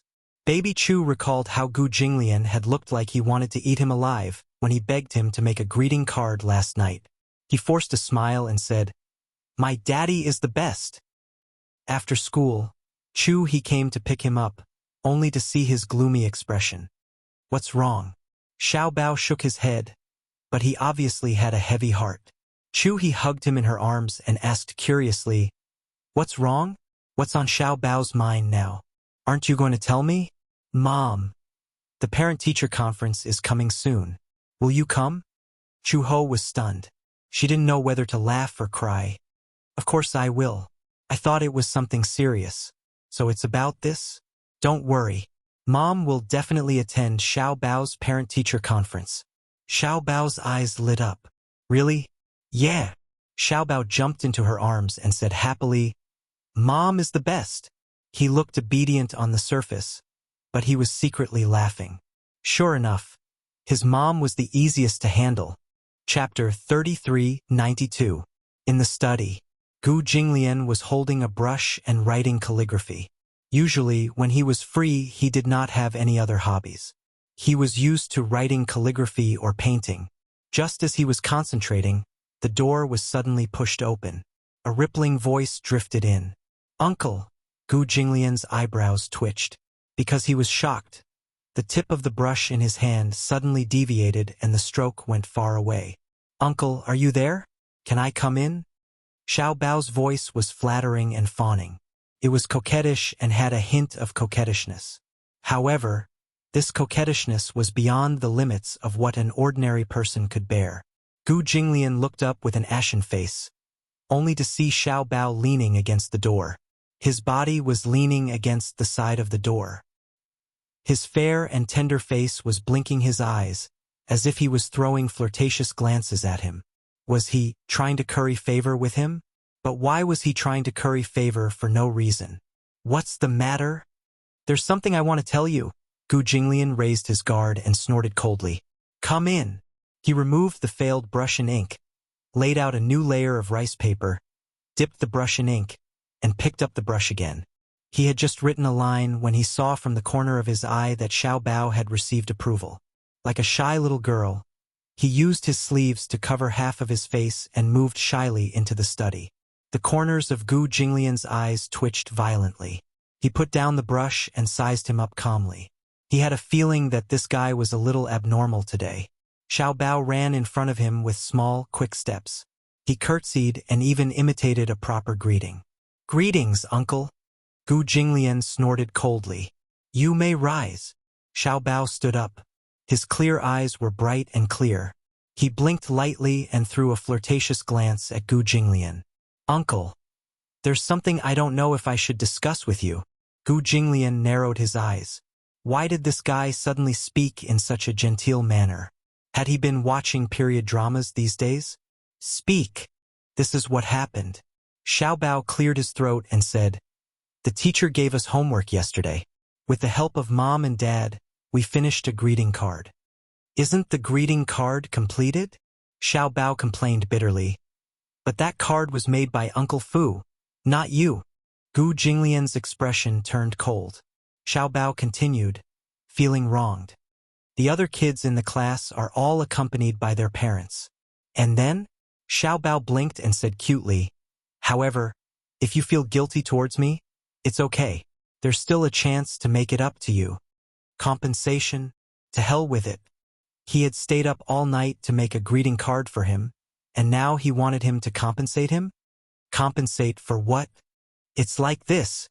Xiao Bao rested his chin on the table, his two little paws holding the corner of the desk, and said with a smile, "Soon, the kindergarten will hold a parent-teacher meeting. About this?" Gu Jinglian said lightly, "Let Uncle Fu accompany you." "Why?" Xiao Bao almost exclaimed. No. Why do you want Uncle Fu to accompany me?" Gu Jinglian raised his eyebrows. "Why? You want me to accompany you?" "Yeah." Xiao Bao nodded vigorously. "Yes." Gu Jinglian said, "I don't have time." "You're lying," Xiao Bao said in an extremely aggrieved tone. "You have so much time every day. Why can't you go to the parent-teacher meeting?" Gu Jinglian said coldly. I'm bored. Whoosh. Chapter 3393. Xiao Bao clutched his chest sadly. He pointed at him with a trembling little finger and said pitifully, Bored? Let Uncle Fu go with you. Gu Jinglian picked up the weasel brush and dipped the tip of the brush in ink to lightly tap the tip of Xiao Bao's nose. A black dot the size of a bean instantly appeared on the originally fair tip of his nose. A hint of a smile finally appeared on the man's cold and elegant face. His gaze fell on the Shen paper again as he said mildly, You can discuss this matter with Uncle Fu. Xiao Bao suddenly ran to his side. His two little hands balled into fists as he gently knocked on his thigh and massaged him from time to time, trying to please him in every possible way. Even if you're bored, you should still go. As he said this, he ran to his side again. His two little hands worked strenuously to massage his shoulders as he said energetically, Go, go. He narrowed his eyes. I'm not free. Xiao Bao said bitterly, Daddy and Mommy will always go to a child's parent-teacher conference. Uncle Fu isn't my daddy. Gu Jinglian was stunned. His heart was actually touched by this resentful remark. He looked up and his gaze fell on Xiao Bao. He saw him lying on his thigh, fiddling with his fingers aggrievedly. From time to time, he would look at him angrily, obviously sulking. Gu Jinglian suddenly snorted meaningfully. Haven't you always called me uncle? Xiao Bao was speechless.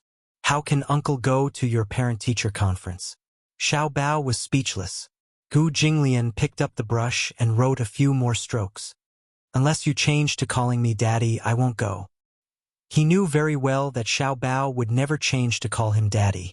This was because this little guy seemed to be very sensitive to Chu Ho's feelings. Although this little guy was young and clumsy in everything he did, his ability to read people's expressions was very good.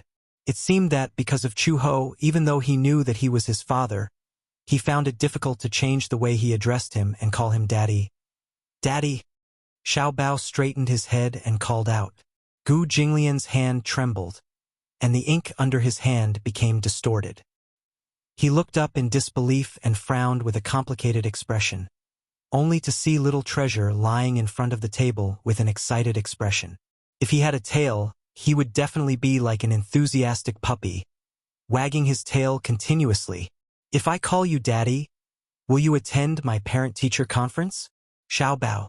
The corners of Gu Jinglian's lips twitched violently. When did this rascal become so unprincipled? He thought his mouth was mouth's mouth. He didn't expect him to change. How much did this guy want him to attend the parent-teacher conference? Gu Jinglian put down the weasel brush and lazily rested his chin on his hand. He said slowly, Since you want me to go so badly, then I'll spare half a day. Half a day isn't enough. The parent-teacher conference takes a whole day. Gu Jinglian was speechless. So troublesome? Okay. It's rare. This parent-teacher conference is very, very important to me. Xiao Bao swayed his little butt and put his palms together to beg him, looking very sincere. It was as if this parent-teacher conference was really important to him. Why? Because, just as he was about to say it, he suddenly thought of something. Xiao Bao suddenly pursed his little mouth awkwardly and said, It's a secret. He couldn't tell him whose father was more handsome. Chapter 3394. If he didn't go, those kids would say that he was bragging. But he clearly wasn't bragging. If he went to the parent-teacher conference, those kids would be shocked. Gu Jinglian reluctantly agreed. I'll make an exception this time. There won't be a next time. Okay. Xiao Bao wagged his tail in joy and then said to him, Then you and my mom will go together. Gu Jinglian narrowed his eyes when he heard this. What? Both of you? Xiao Bao saw his serious expression and suddenly felt uneasy. Both of you and my mom will go together. If she goes, there's no need for me to go. Gu Jinglian said coldly. Why? One person is enough to go to the parent-teacher conference. Xiao Bao puffed up his cheeks and glared at him angrily. He was obviously really sad. He stomped his feet in anger and said gloomily, I hate uncles the most. After saying that, she wiped her tears and ran away. Even though she ran far away, Her miserable cries still echoed in the long corridor. Gu Jinglian's eyelids suddenly twitched violently. The next day, Xiao Bao arrived at the kindergarten. Early in the morning, he saw a group of children gathered together and excitedly passing around something that looked like a photo. Xiao Bao stuffed his little school bag under the table and sat down gloomily. He rested his chin on his hand and looked out of the window in a daze. When the chubby boy saw him, he immediately snatched the photo back from the child's hand. He walked to Xiao Bao's side and waved the photo in front of him. Xiao Bao looked away uninterestedly, his attitude cold. Last night, he cried himself to sleep under the blanket. When he woke up, his eyes were a little swollen. When Chu Ho asked, he only said perfunctorily that he didn't sleep well. However, only God knew how sad he was when Gu Jinglian said that he wasn't going to attend the parent-teacher conference. The chubby boy said, "I'll show you how handsome my dad is." At the side, a group of children gathered around and chattered. "I think Nuhan's father is more handsome than many of the celebrities on TV. It's such a pity that you're not a star." Exactly. If you become a celebrity, you'll definitely earn a lot of money. The fat boy turned around and said disapprovingly, "Humph, how much money could a celebrity earn? My father runs a company, and he earns a few million a month." "Wow!" the group of little fellows exclaimed in surprise. They were all envious of him. Nuhan's father is handsome and owns a company. He's really amazing. Xiao Bao took the photo from the fat boy's hand and glanced at it. The man in the photo was very young. The background was at the entrance of a university. He was wearing a scholar's uniform. His face was indeed somewhat handsome. However, compared to Gu Jinglian, the difference was like heaven and earth. He threw the photo aside and snorted coldly. "Humph. I was wondering how handsome your father was. Anyway, he's not as handsome as my father." Bragging. The chubby boy picked up the photo from the ground and said angrily, "Xiao Bao, you only know how to brag. His father is definitely not as handsome as your father." Exactly. Nuhan's father is so powerful. Moreover, his name is so nice. Nuhan sounds much better than Xiao Bao Chu. Chapter 33:95. When Xiao Bao heard this, he suddenly stood up agitatedly. "Who said that my name is unpleasant? Xiao Bao was named by my mom. I like the name Xiao Bao." The little girl sitting in front turned around. She was a little unhappy with the chubby boy's arrogant behavior. She sided with Xiao Bao and said, "Xiao Bao, didn't the teacher say that you changed your name?" "Gu Chengza. I think it sounds much better than Nuhan." "Eh." The group of children clamored. "Then why were you called Xiao Bao Chu before? It's so unpleasant and feels so old-fashioned."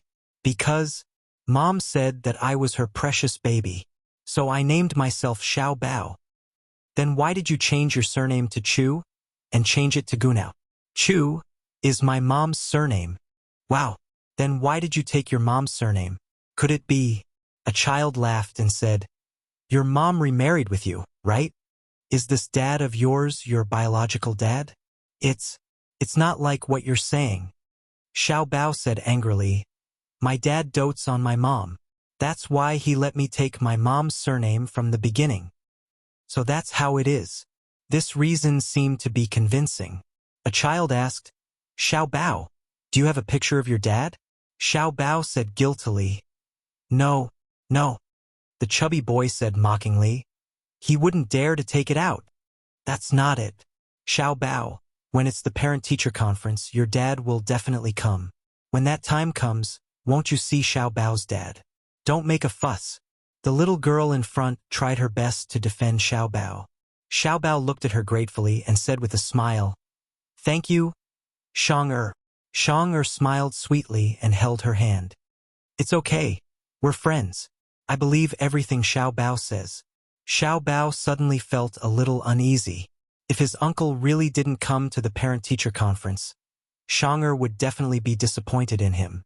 The bell rang, and the teacher walked into the classroom. The children returned to their seats, but Xiao Bao was lost in thought. After returning home from school, Little Treasure returned to his room and sat in front of his desk with a frown on his face. Chu-ho walked over and checked the homework assigned by the teacher for him. Seeing his disappointed face, he could not help but feel strange. What happened? She felt strange. You don't seem happy these 2 days. Xiao Bao looked at her, but looked like he wanted to say something, but hesitated. Chu-ho asked him again and again before he finally told him the truth. In class, the chubby boy had always been at odds with him, always going against him. However, there was indeed some conflict between the two children. Sitting in front of Xiao Bao was Shang'er. She was the prettiest and freshest girl in the class. Many boys in the class liked to get close to her. The chubby boy was no exception.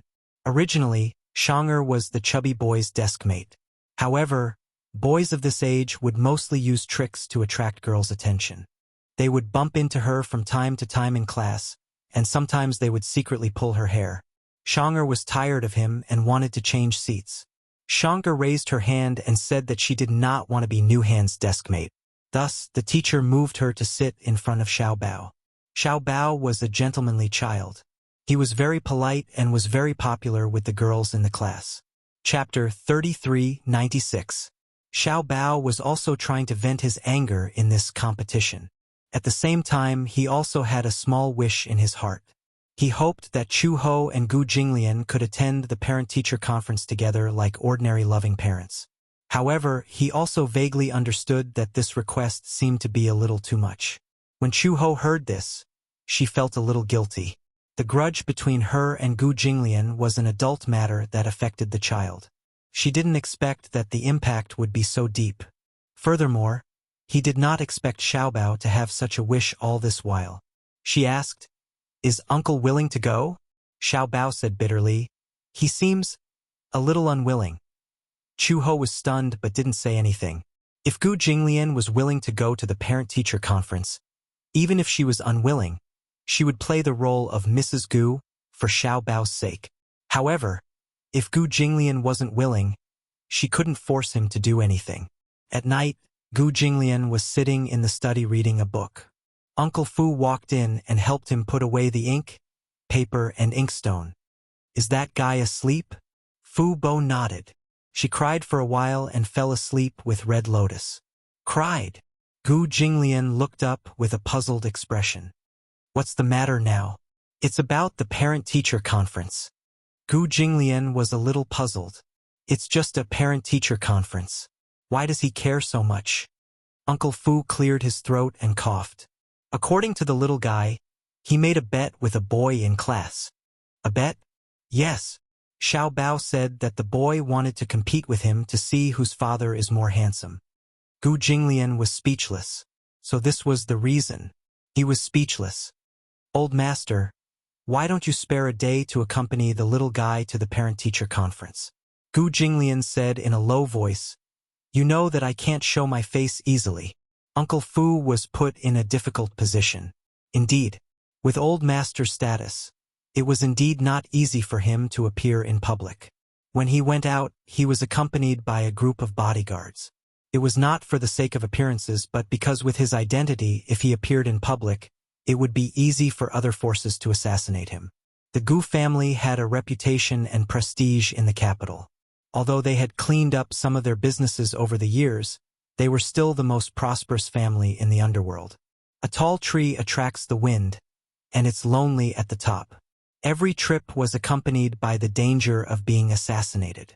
Therefore, when Gu Jinglian went out, he was always accompanied by more than 10 bodyguards. If such a large group appeared on campus, it would inevitably be inappropriate.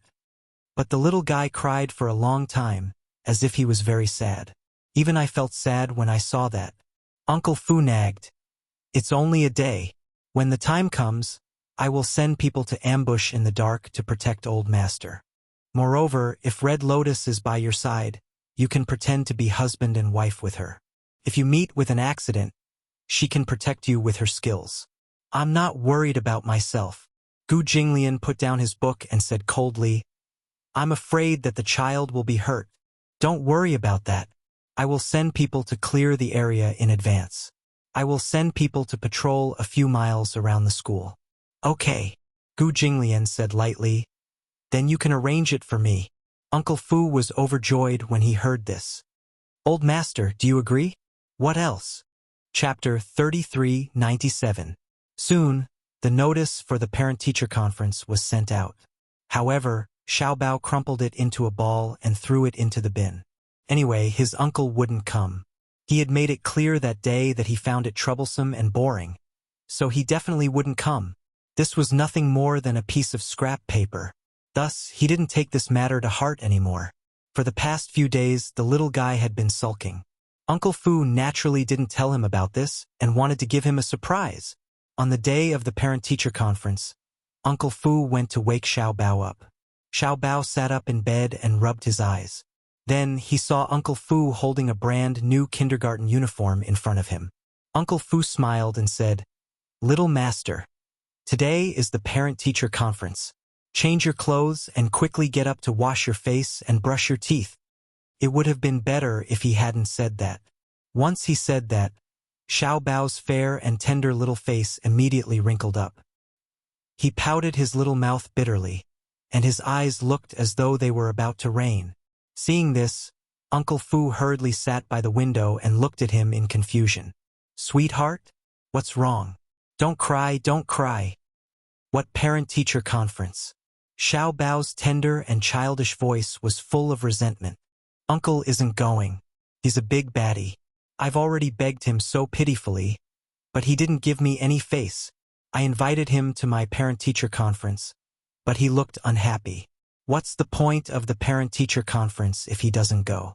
As he said that, he rubbed his eyes again, feeling wronged, and the rims of his eyes turned red. Uncle Fu's heart ached and he coaxed him, "Oh, don't cry, don't cry. Who said that old master isn't going? Be good, don't cry, don't worry. Old master will definitely accompany little master to the parent-teacher conference. Don't worry." "You're lying," Xiaobao complained sadly. "Uncle won't go." "Who said so?" "Uncle said it himself. That day he had already made it very clear. He won't go. Because the parent-teacher conference is boring and uninteresting, he won't go." Uncle Fu immediately hugged him and shook him. "Nonsense. Old master obviously went. He's already up and downstairs for breakfast in the dining room." "Really?" Xiaobao's eyes widened in shock. There were still tears in his eyes. He quickly put on his clothes. His tie was still undone and his jacket was crooked. He rushed downstairs anxiously and staggered to the dining room. He was surprised to see Gu Jinglian sitting in the dining room, eating a sandwich and casually flipping through the newspaper. Hearing footsteps, Gu Jinglian's voice, Xiaobao's lips suddenly trembled violently. He was excited, and his eyes were brimming with tears. He felt inexplicably moved, and all of a sudden, he threw himself into his arms and hugged his thigh tightly. Uncle Fu, I knew you wouldn't abandon me." Gu Jinglian's lips twitched, and he furrowed his brows. "What do you mean by abandon you?" "Uncle Fu said that you're willing to go to the parent-teacher conference. Is that true?" Gu Jinglian snorted coldly, confirming that it was true. However, when he opened his eyes, he saw from the corner of his eye that the little guy in his arms looked like he was about to cry. His face stiffened, and he stared blankly at the little guy who was so touched that he was about to cry. "Uncle, you're so nice." Chapter 3398. Did he think that any uncle who accompanied him to the parent-teacher conference was good? Xiaobao sized him up and saw that he was wearing a casual shirt. He suddenly stood aside and crossed his arms to size him up. Gu Jinglian met his gaze in confusion and raised his eyebrows. "What's wrong? Are you going to wear this today?" "Yes.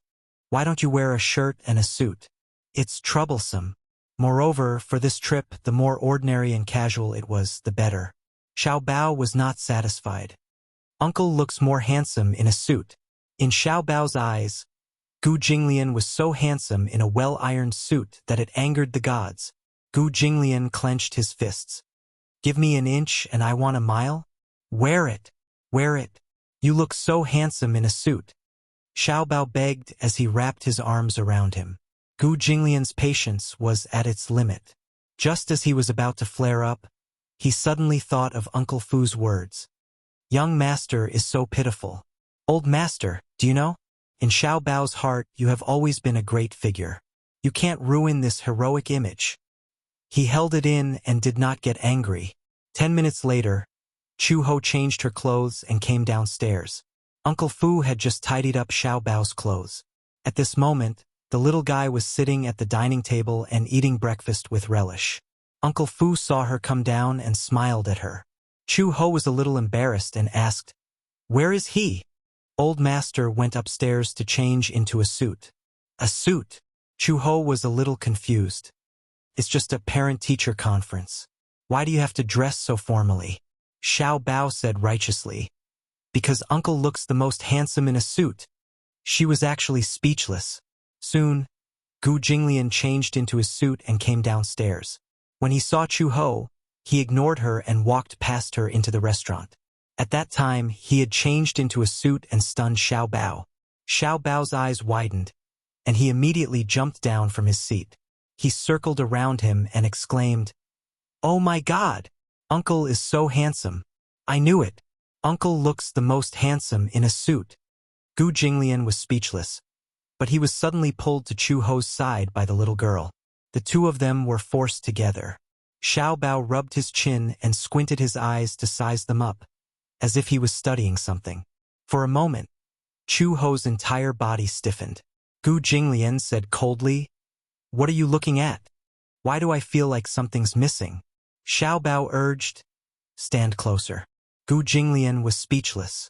Chu Ho said, "Xiao Bao, stop fooling around. Other people's parents are very loving. Why are you standing together as if you're enemies?"